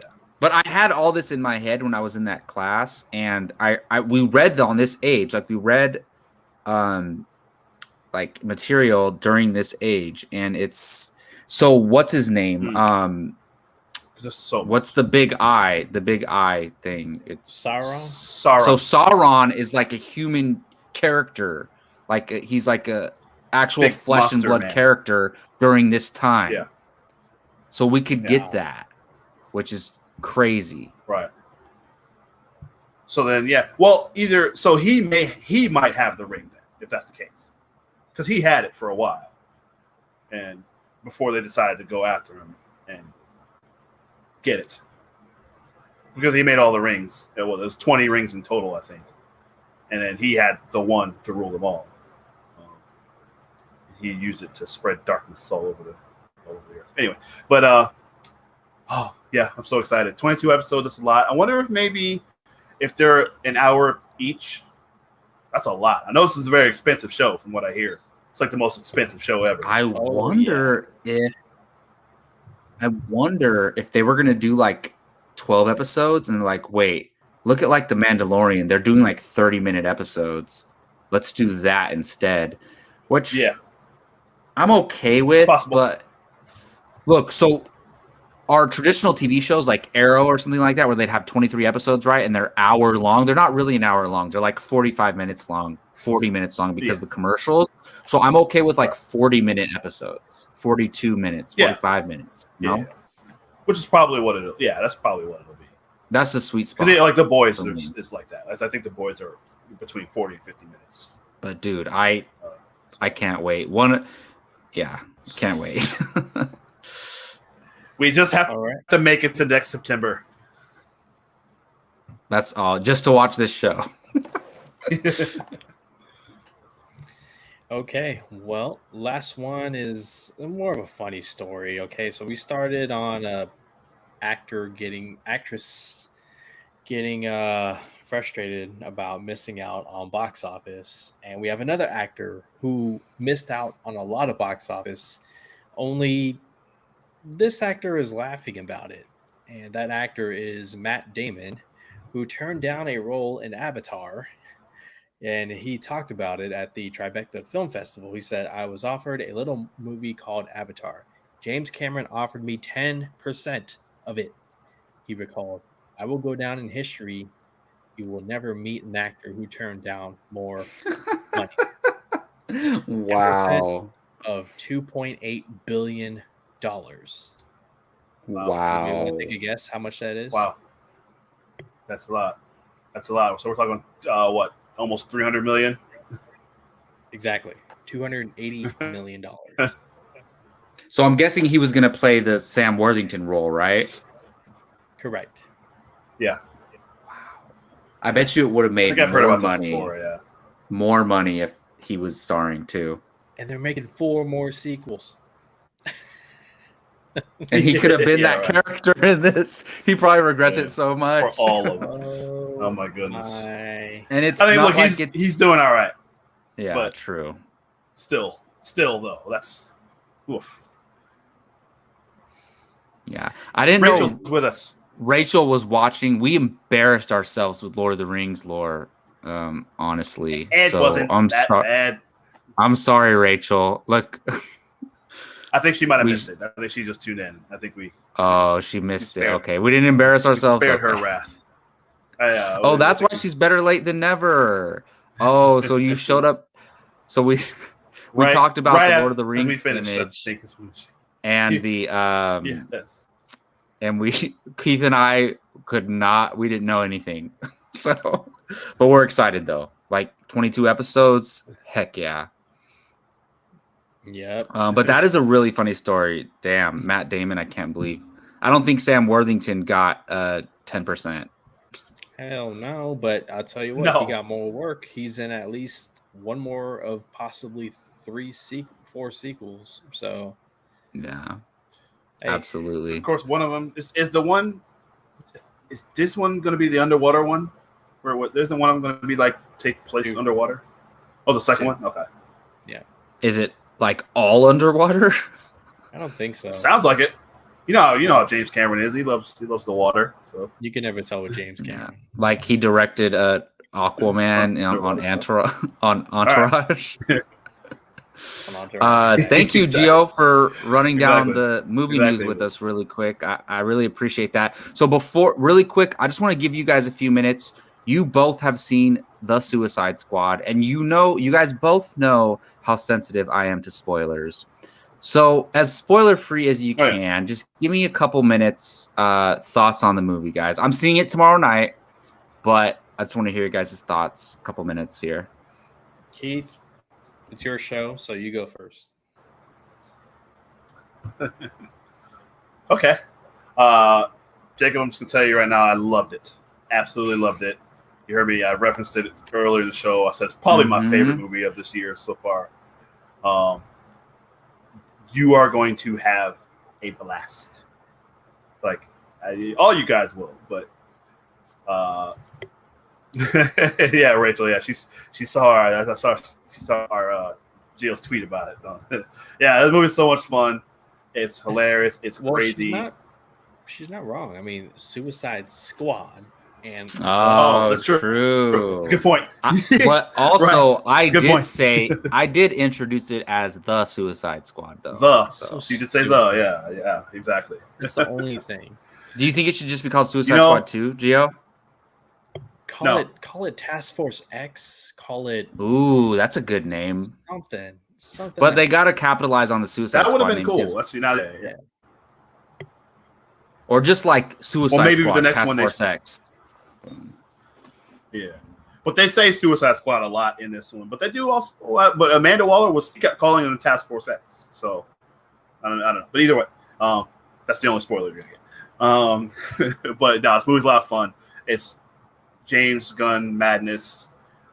It worked out perfectly. That, like I said, we talked about it on our review, which will air, which will be up later, probably tomorrow, I guess. It lucked out. We all lucked out that we got him for this movie, and we still get him for Guardians 3 as well. I know the circumstances under that he got here were was crazy, but thankfully, they brought him in. They meet Warner Brothers DC immediately brought him in to do this, and Marvel decided to bring him back to do Guardians 3. I can't wait. I was already excited for Guardians 3. I can't wait for that, but I super can't wait for him, hopefully, to do another Suicide Squad. Because I absolutely love this movie. I love all the characters. Idris Elba was great. Jacob, you didn't hear me say. I'll just tell you what I said. I think this is the best Harley Quinn that we've gotten. Agreed. Agreed. And so I'll leave that. I'll leave that at that. But I already know too much now. Of fun. You would have listened.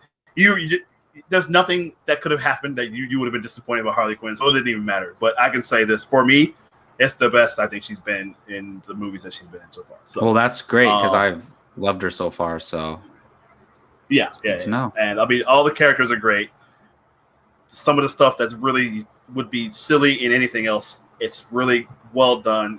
There's some heart to some of these characters, and characters that we've seen before. I think Rick Flag and Harley Quinn are the only ones that we return. Oh, Amanda Waller. Boomerang. Oh, that's right. No, don't ruin anything for me. I don't want to know anything. Yeah, Amanda Waller. Yeah. And Waller. I was gonna say the reason I forgot. But yeah, Amanda Waller. Amanda Waller's great. I mean, everybody's great. It's and this movie's just like I said. It's one of the craziest movies I've ever seen. Certainly, comic book movies. It's just so wild and out there and over the top and ridiculous, and it's so much fun. And I can't wait to see it. I'm going to watch this thing probably 2 more times before we talk about it on Apocalypse next week. I'm glad it's on HBO Max. Shout out to Gio. Thank you so much for inviting me last night. I'm glad that worked out so I can go see it with him. And yeah, I can't wait to watch it again.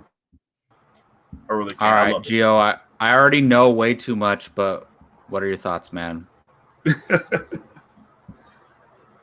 I think you're muted. I don't know why. I'll be brief.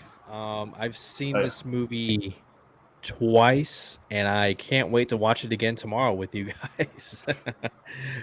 This is James Gunn Unleashed. I've said it every time I've talked about it. Like, he has no restrictions. Nobody is safe. This is truly a Suicide Squad movie, and you learn that right from the get. And somehow he managed, like he did Guardians, to grab the most weirdest characters in the DC lore and made you care about it. Yeah. It's insane. This movie has action, humor, horror, heart. Yeah. And everybody has a moment to shine. Yeah. And now I understand why they greenlit John Cena's Peacemaker for January of next year. All 8 episodes are shot. James Gunn has directed 5 of the 8, and I am so excited. Standout characters: Polka Dot, King Shark, Peacemaker, everybody. Fuck, god damn it, everybody, dude. Yeah, you're gonna love this movie. It is truly R-rated, and I am glad I held off on doing my DC films ranking because. And Keith, he's talking about the first Suicide Squad. Woo, yeah. I love this movie, and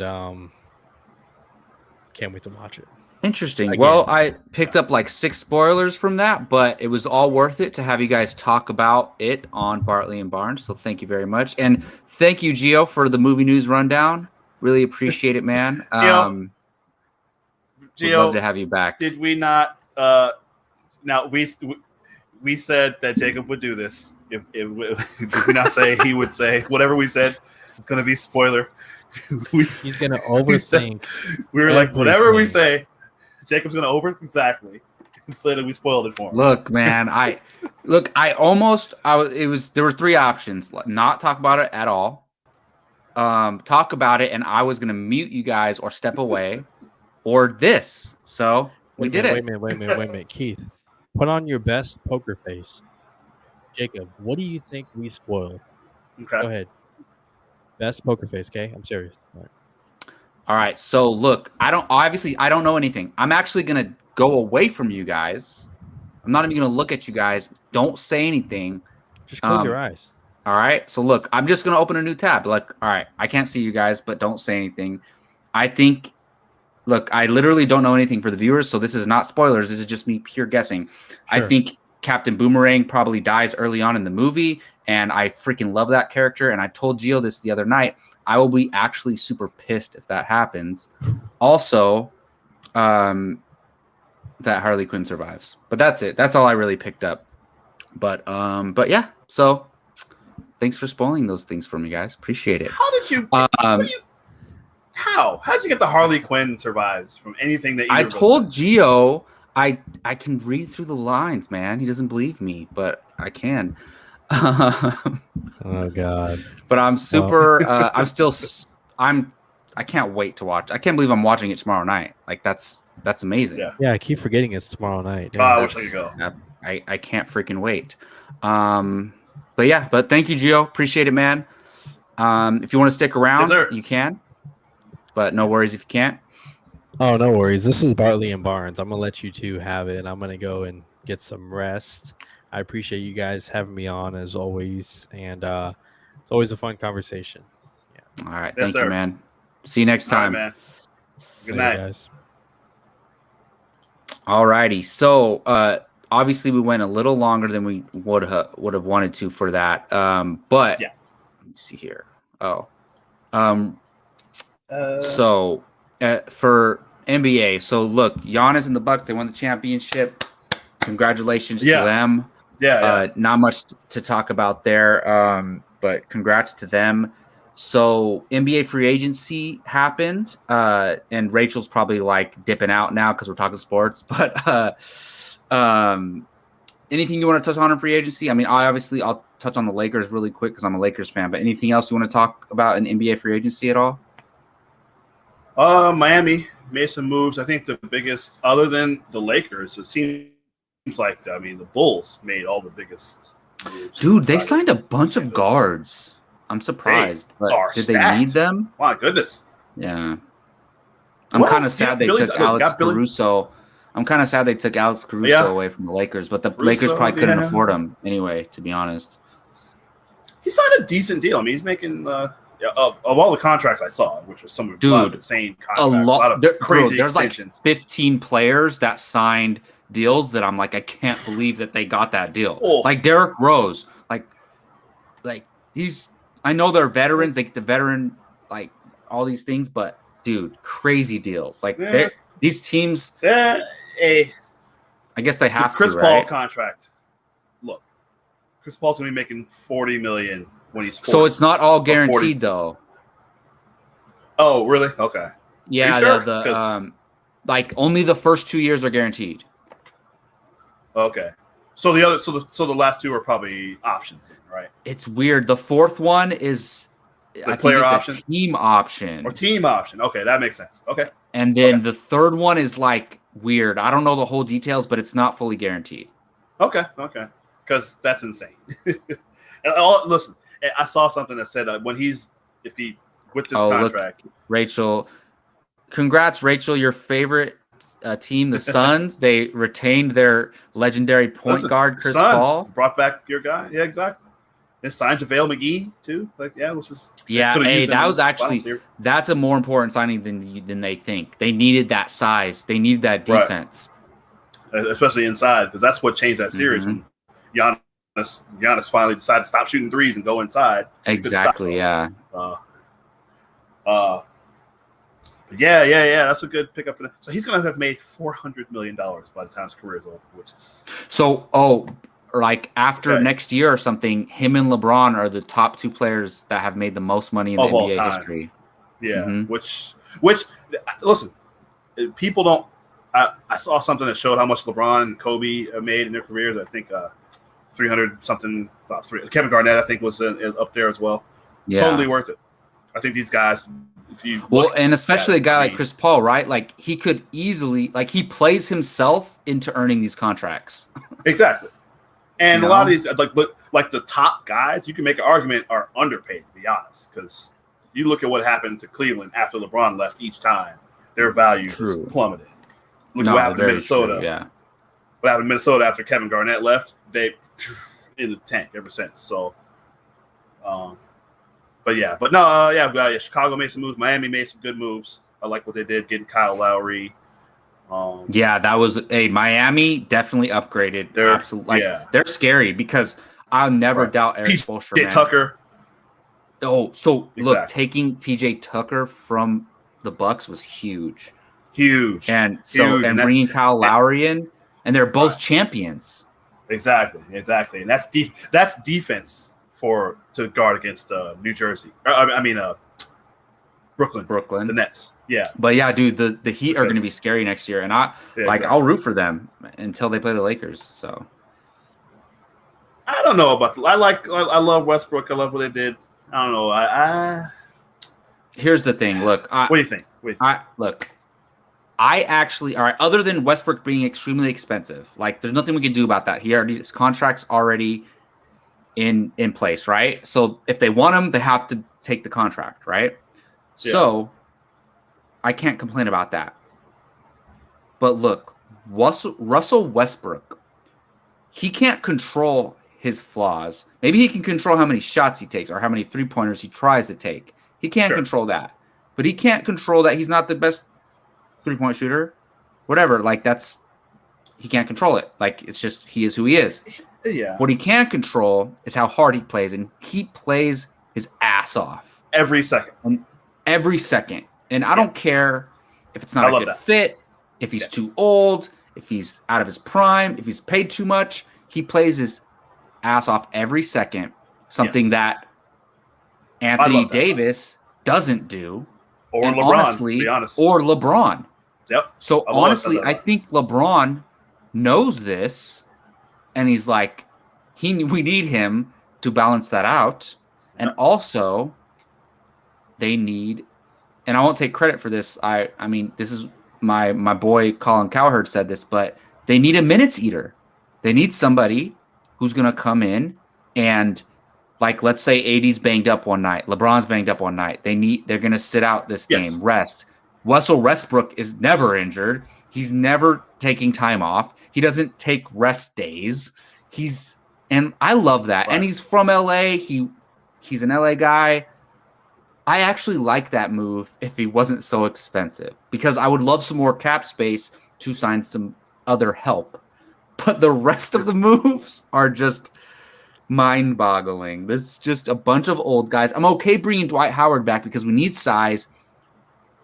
We need that size. And I was mad that they let Dwight Howard and JaVale McGee go. Honestly, I know. After the first That's what hurt them. championship. That's one of the things that hurt Honestly. them. Yeah, exactly. And Danny Green too. Like, we needed that shooting. So whatever. And like defense. Here's the problem: is that the team is very old, and whatever you want to say about Kyle Kuzma and Alex Caruso and the Kentavious Caldwell-Pope, like, they all played defense. They were all young, energetic. Yeah. And they balanced LeBron's age and AD's, like, limitations due to his health and things like that. So now they're going to be just all old guys. And I think Westbrook could maybe spark them a little bit because he plays like a young guy no matter what. But I'm torn, man. Like, I'm torn, but I'm okay with it. Like, it's a regular season move.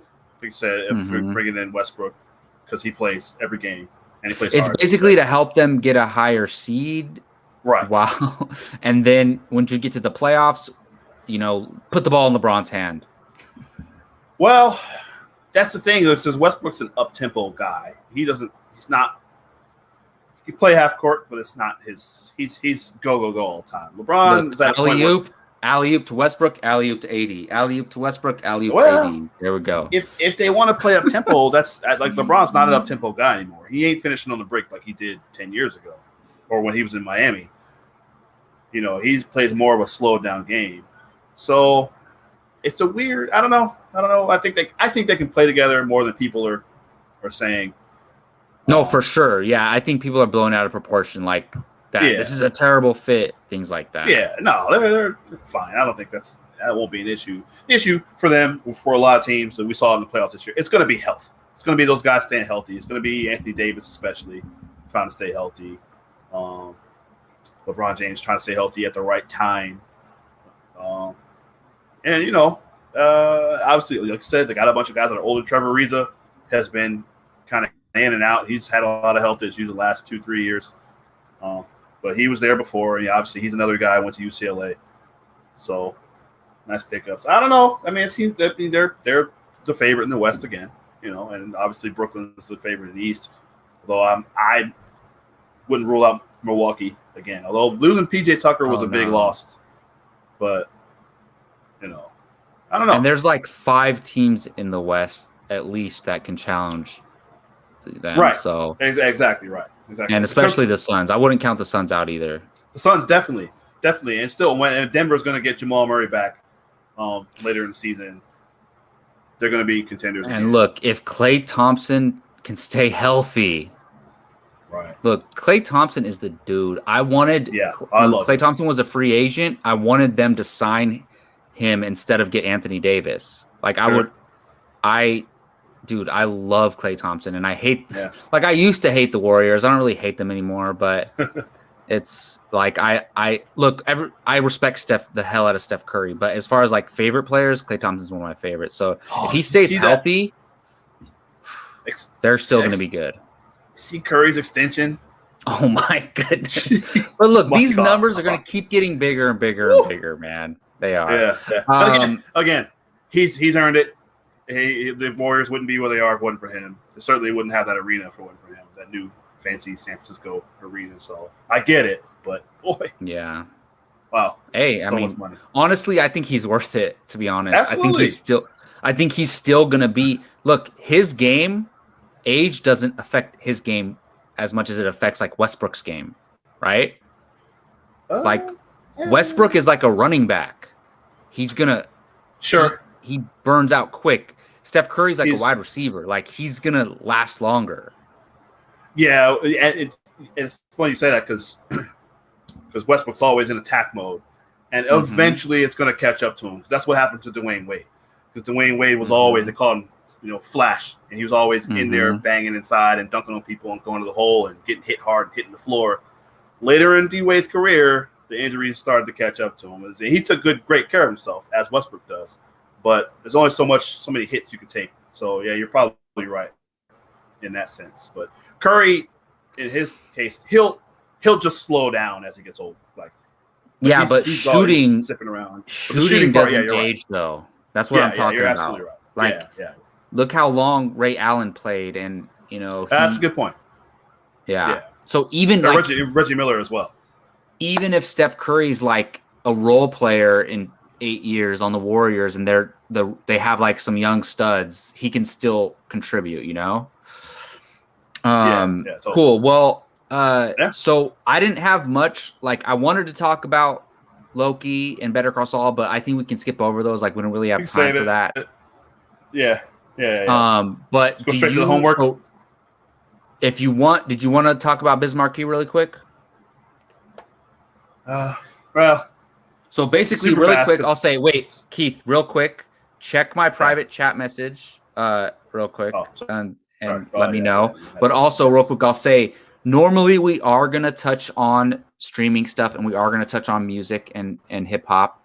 But today's show went a little bit long with the movie news stuff, so we're gonna, if Keith wants to talk about Biz Markie, we can do that. But also, and we'll just skip to homework assignments and go from there. But did you want to talk about Biz at all? Just a quick word. Yeah, just a quick word because it's going to be the same thing I said last month. We're talking about DMX and Black Rob and Shock G and just losing all these rappers, all like I said, all in their 50s here. And this one really hurt because somebody I grew up with, not like physically, but this is somebody I grew up with. Was a big fan of. From all accounts, he's one of the nicest human beings ever. He's very entertaining. I know he's good friends with Mike D and the Beastie Boys. They were always together. I was just listening to them on Sirius XM because they had a radio show. LL Cool J had the show, and they would pop up together all the time, telling old stories of their old days, recording and stuff. And they were just fun to listen to, and classic "Nobody Beats the Biz," one of my favorite songs of all time. And obviously, the classic. Just a Friend is one of those songs. Yeah, if you don't know who Biz Markie is, he sings the he said he's just a friend, that song. Yeah. It's a friend, yeah. Which is classic. Oh, absolutely. Definition classic. Yeah. So something I've been listening to since I was a kid, and I love Biz Markie very much. I was really, really, really sad about this one. And so rest in peace to him. It's just like I said, one of those guys that everybody loved. He was a really funny guy. Yeah. My kids knew who he was because he popped up on this little kid show called Yo Gabba Gabba. He's on Nickelodeon, which is really funny. He was a beatbox guy. If you saw Men in Black 2, he had a great beatboxing scene with Will Smith. It was hilarious. Yeah. Probably my favorite scene in that movie, to be honest. But yeah, he's a real great beatboxing guy too. He was really great. But yeah, this guy really defined hip hop, man. So rest in peace to him. He was definitely going to be missed. So absolutely, I agree. And real quick, Star Drew. So Kyle Lowry, he played with the Raptors, but he's signed with the Miami Heat. Sign and trade with Miami, yeah. So he was part of that. He was played for the Raptors for years. He used to play for the Rockets. Yeah. Well, he was part of it. For last week, there was a report that him and DeRozan wanted to go to the Lakers, and then neither one of them went, which is kind of crazy. So, yeah, interesting. Anyway, All right, so let's jump into our homework assignment. So if you remember last week, and we'll spend no more than 10, 15 minutes on these, but if you remember last week, so at every show, and we've been doing this ever since we started Bartley and Barnes, we did homework assignments. And last week, I challenged Keith to watch Top 5, the Chris Rock starring, also starring Rosario Dawson, movie directed by Chris Rock as well. And then Keith challenged me to watch Mayor of Easttown. And our rule on shows is that if you get challenged, you at least have to watch the first 2 episodes. So I don't know who should go first. You go first? Should I go first? I'll go because I know you've been wanting me to watch Top 5 for a couple of years here. Yes, so please. I'm so excited to hear your thoughts. Even if you hate it, I'm still excited to hear your thoughts. No, it's good. It's a funny movie. I didn't know that it was different than what I thought. I thought it would be more about stand up and like behind the scenes stuff and stand up, like kind of like how Funny People is. I thought it would be I was expecting something more like that. So I will tell you, it's weird. Like Top 5. Did you know that it had to do with naming your top 5 rappers? Like, no, not at all. It was like, no, I didn't know. Yeah, it's weird, right? And it really has nothing to do with the movie in a way. Yeah, exactly. Yeah. Right. So, but a lot of great comics popped up in it, which is really good. It was really cool to see. I really enjoyed all the scenes of all those comics. I thought Leslie Jones was Seinfeld was very funny in this. I thought Leslie Jones was very funny. JB Smoove was great as his assistant. Dude, Rosario Dawson is amazing in this movie. She's really good. She's really, really good in this. Gabrielle Union playing this social media star, socialite person, whatever. Yeah. Which is it was interesting. Interesting role. There's a lot of that probably going on in real life with some of these people, but I really enjoyed it. Chris Rock was really good. There's a couple parts. Cedric the Entertainer, that whole thing was crazy. That was crazy. So funny. I was watching. It's like, what in the world? Like, what the hell is crazy? But that was all funny. I thought they were going to try to rob him. I was, I thought that scene was going to get kind of scary, but it was actually pretty funny. But yeah, it was really good. It was really good. I don't know how or why. I just didn't see it. I don't know. I just missed it. But I actually really enjoyed it. I can see why you. That slip by. Get why you like it. Yeah. Wait. Why do I like it? Well, first of all, Rosario Dawson. I know you because you love her. Yeah, I do. We all love her. But no, I can see. This seems like because the budding romance, which they don't really like. The movie hints that that's where it's going. Obviously, they don't definitively say. And that is one of the points. It doesn't do the Hollywood. I really liked about it. The slipper, the high heel. I loved that. Right. And I thought about you. I said, okay, I see. This is a Jacob kind of movie. Like I know I bet he'd love this. But it's really good because they hinted at it early in the movie where she's like, it's what a girl does when she likes a guy. She'll leave something or she'll or pretend to leave something or whatever it says. So. I left really my good. jacket. Exactly. Yeah. So I enjoyed it. I enjoyed the dialogue between the two of them. Obviously the twist of who she actually is as a journalist, which is I actually didn't. I should have seen it because she said she writes under different names whenever she does like stupid stuff. So I should have seen it coming, but I didn't think about it until it happened. But I went, "Oh wow, I didn't expect that." So that was good. Yeah, no, I liked it. I just enjoy the scenes of them walking down the street talking. Yes, that was all the best get into stuff. these like philosophical conversations. I like that. Right. Great. I don't know who wrote the movie. I don't know if Chris Rock wrote it or not, but I think he did. I think it said written. Great dialogue. I just like, why isn't he making more movies? Like, do another one. Like, direct another movie. That was a while ago. I know. So, and also I told you, like, there's an attachment to this movie because Gio and I went to the 100 million views party for AMC Movie Talk, which then became Collider Movie Talk and Collider Video and all that. And we watched it right before we went to that party. And I actually talked to Mark Ellis about this movie when I saw him there. And we talked for like 10 minutes about it and about the glass slipper or the high heel and all that stuff. So it's just like, I always hold this movie in a special place for sure. He likes this movie a lot, if I recall. Yeah, he did. Yeah. He did like it. He did like it a lot. Well, I'm glad you enjoyed it, man. Maybe not as much as me, but I'm glad you enjoyed it. So all right. So Mayor of Easttown. So I'll tell you what. I watched the first 2 episodes only, but if to give you any indication of how I felt about it, I cannot freaking wait to watch the 3rd episode. Okay, good. So first of all, like when I had heard of the show, and you challenged me to it, so I'm like, okay, whatever. Like I'll look it up, I'll watch it. It's like 7 episodes, right? Then I'm like, okay, let me check the IMDb page. I look it up. Starring Kate Winslet. What? I didn't even know that it stars Kate Winslet. Yeah. So look, I grew up watching Titanic. Like, I watched Titanic like 100 times when I was a kid because my mom watched it 100 times when I was a kid. Yeah. So that's partially why Leonardo DiCaprio is my favorite actor of all time. But also, I love Kate Winslet. Like, she is probably in my top 3. Like, I have Nicole Kidman, Scarlett Johansson, and Kate Winslet are my top 3 favorite actresses of all time. And honestly, it's a really tough decision. I mean, ScarJo's great too, but like ScarJo's still young. She's still like building her legacy.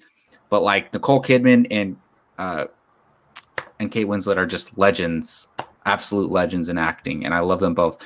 And like her character in this is so like gritty and like she's like she doesn't care. Like she doesn't care if people think of her. She's like putting that spray cheese on her crackers and just eating it. Like she's grubbing all the time, and she's just like, it seems so realistic to me because the way she plays the character, like it seems like a real person. You know, like the way she plays the character doesn't seem like a character that somebody wrote for a script. It seems like a real person. A real person. And you see her, like, she's like on her phone and they're like having a detective meeting and she's like browsing like turtle aquariums on her phone. It's like someone's trying to talk to her and she's like looking at her phone. I'm like, that's how everybody is these days. Like, this is so real. But also the murder mystery part. So, have you ever seen The Killing? No. So, The Killing season 1 is one of the greatest seasons of television I've ever seen in my life. Oh. And it actually stars Joel Kinnaman, Rick Flag. He's one of the detectives in the show. Oh. And it's him and this woman. But one of the greatest seasons of television I've ever seen, the first season. And this kind of reminds me of it. Yes, AMC The Killing. Star Drew brought that up. Amazing show. So Star Drew, I have seen Collateral Beauty. That movie was a little bit of a disappointment to me. I haven't seen The Holiday though. But anyways, so Mayor of Easttown. Dude, this, like, in a good way, this like murder makes me sick. Like, just first of all, the daughter, the girl, and then the boyfriend and the other girlfriend situation. Yeah. That girlfriend of her baby daddy is the worst human being of all time. Or one of the worst human beings of all time. She's straight up terrible. But also her dad too. Her dad's like, all right, so I already said there's a murder, right? So if you were planning on watching this, sorry I spoiled that for you. But when her dad finds out, I'm like, you should have treated her better, you asshole. Yeah. Like, she asked to borrow your truck and you're straight douche to her. Like, and I'm like, bike. Of course he still has the right to be sad that his daughter's dead, but I'm like, you treat her like crap. So look, I've only watched the first 2 episodes, but all right, I freaking love it, man. Like, because like I've said before, like, this really reminds me of The Killing a lot, and I've told many people it might be the best single season of television I've ever watched, and this really reminds me of it. Has Um, has her? I can't remember. All right, so this has her- ends with her friend going to the lady's house and saying, "I don't think that he's the real dad. It's somebody else." Okay. That's the last scene I watched. And look, I watched it this morning, and I had to go to work and stuff, and I've been thinking about it all day. I'm like, what the hell? So, Wow. anyways, So has her partner showed up? They brought her because I think this is true, by the way. Kate Winslet. Is she really? I heard she is, yeah. So, anyways, I was gonna bring it up to you, Evan Peters. That's what I was gonna say. Okay. Look, so first of all, I got like 10 minutes of screen time with Evan Peters, but I already love his character. Great.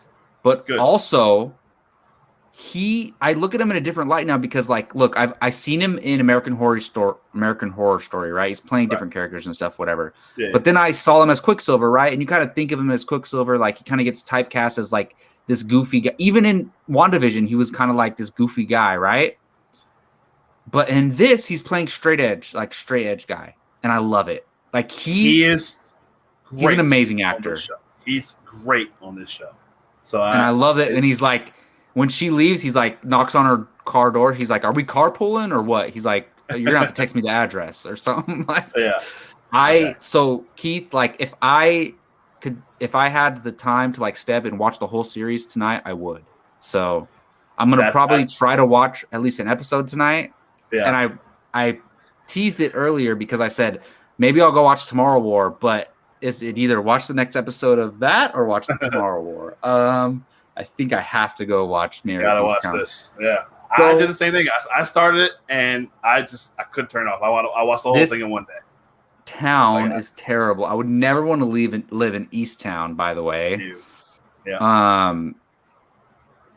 And not just because of the weather, but also just because it's like it seems like there's a lot of terrible people there. Yeah. But man, Guy Pearce. Dude, I love Guy Pearce. Love Guy Pearce.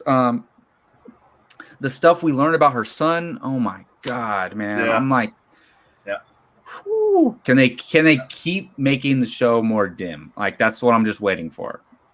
I'm sure they can. Don't ruin it for me. I'm not looking at your face. Okay. I was gonna say. I'm not looking at your face. I'm sure they can. But look, that cliffhanger after episode 2, teasing that the victim might have a different baby daddy than we think. Mm-hmm.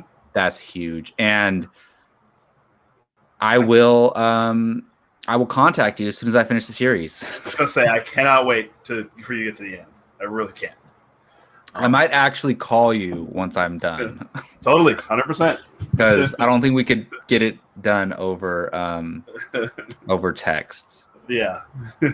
I'm not sure what you mean, Star Drew, but if you can let us know what you mean, let me know. But yeah, successes. I mean, I think as long as you enjoy top 5, I'm happy. Obviously, you can see how much I love Mayor of Easttown so far. Yeah, but I'm gonna finish Mayor of Easttown. We'll I'll talk to you before the next Bartley and Barnes, but I'll give the viewers like my final thoughts on the show. But I do have a new homework assignment for you.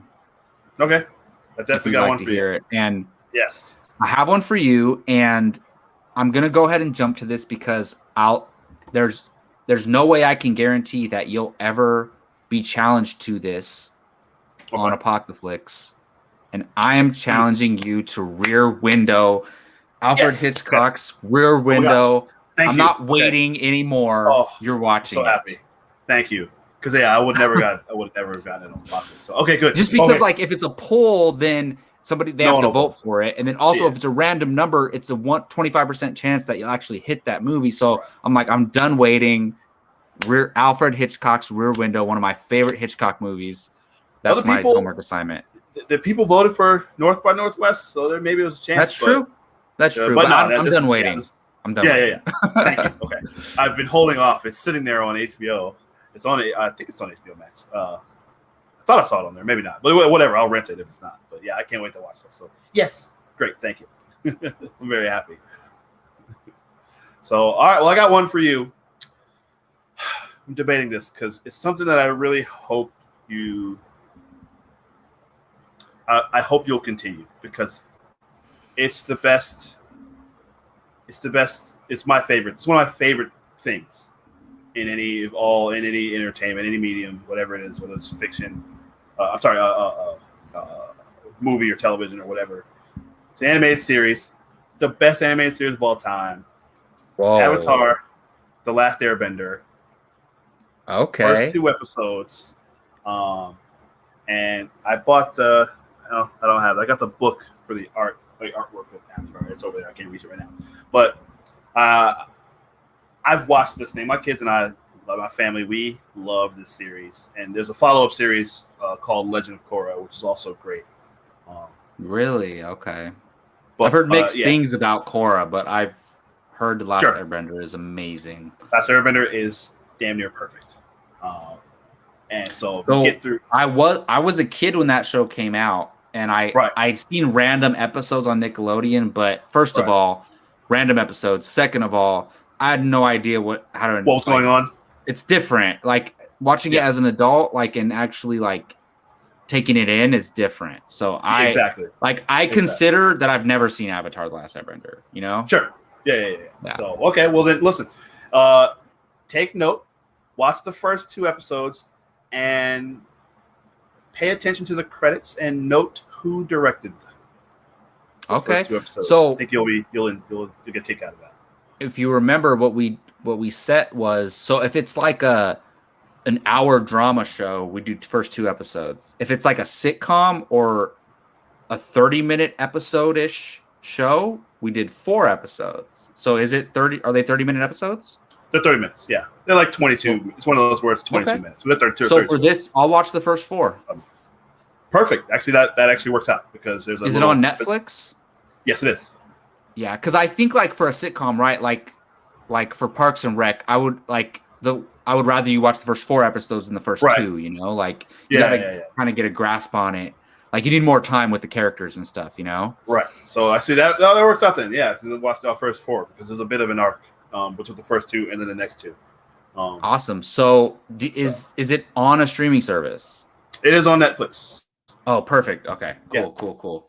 Awesome. Well, there you have it. Those are homework assignments. I think it's on Netflix and Prime Video. Actually, I think it's on both. Oh, cool. And I had the Blu-ray set. Yeah, I'll come pick it up. Just watch it on Blu-ray. No, awesome. Well, I'm excited. So there you have it. Our homework assignments. Keith is going to finally watch Alfred Hitchcock's Rear Window, and I will watch Avatar, the first 4 episodes of Avatar: The Last Airbender, and we will talk about those on the next episode. Thank you all for joining us. That'll do it for our 2-hour plus extravaganza of movie talk and stuff. And I do have somewhat of an announcement to make. We'll see. But Keith, I talked to you about this before. We might have a new member joining the Bartley and Barnes team. Oh, perfect. And her name is Alyssa Howard. Alyssa. She is the partner of our buddy Gabe. So Gabe from First Round Fantasy, for those who know. His girlfriend, Alyssa Howard, she has expressed interest in movie podcasting. So I talked to her about it, and she might be joining us next month for Bartley and Barnes. Excellent. So we will get a little bit of female perspective on the show. We're going to add a girl. Which will be awesome. So if you're listening out there, Alyssa, thank you. Hope we don't scare you away too quick, but we'll be very glad to have your perspective on movies, TV, pop culture, all that good stuff. And that's going to do it for this episode sports cards of Bartley and Barnes. Yeah, exactly. Yeah. Yeah, a bunch of guys stuff. But no, I'm excited about that. I think it'll be nice to have definitely a female perspective on here. Yeah, she's great too. So look out for that next month.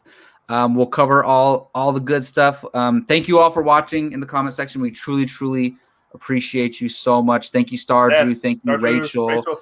Yes. Thank you, Gio, for coming by earlier. Really appreciate it. And we'll see you next month. For Bartley and Barnes, we are out.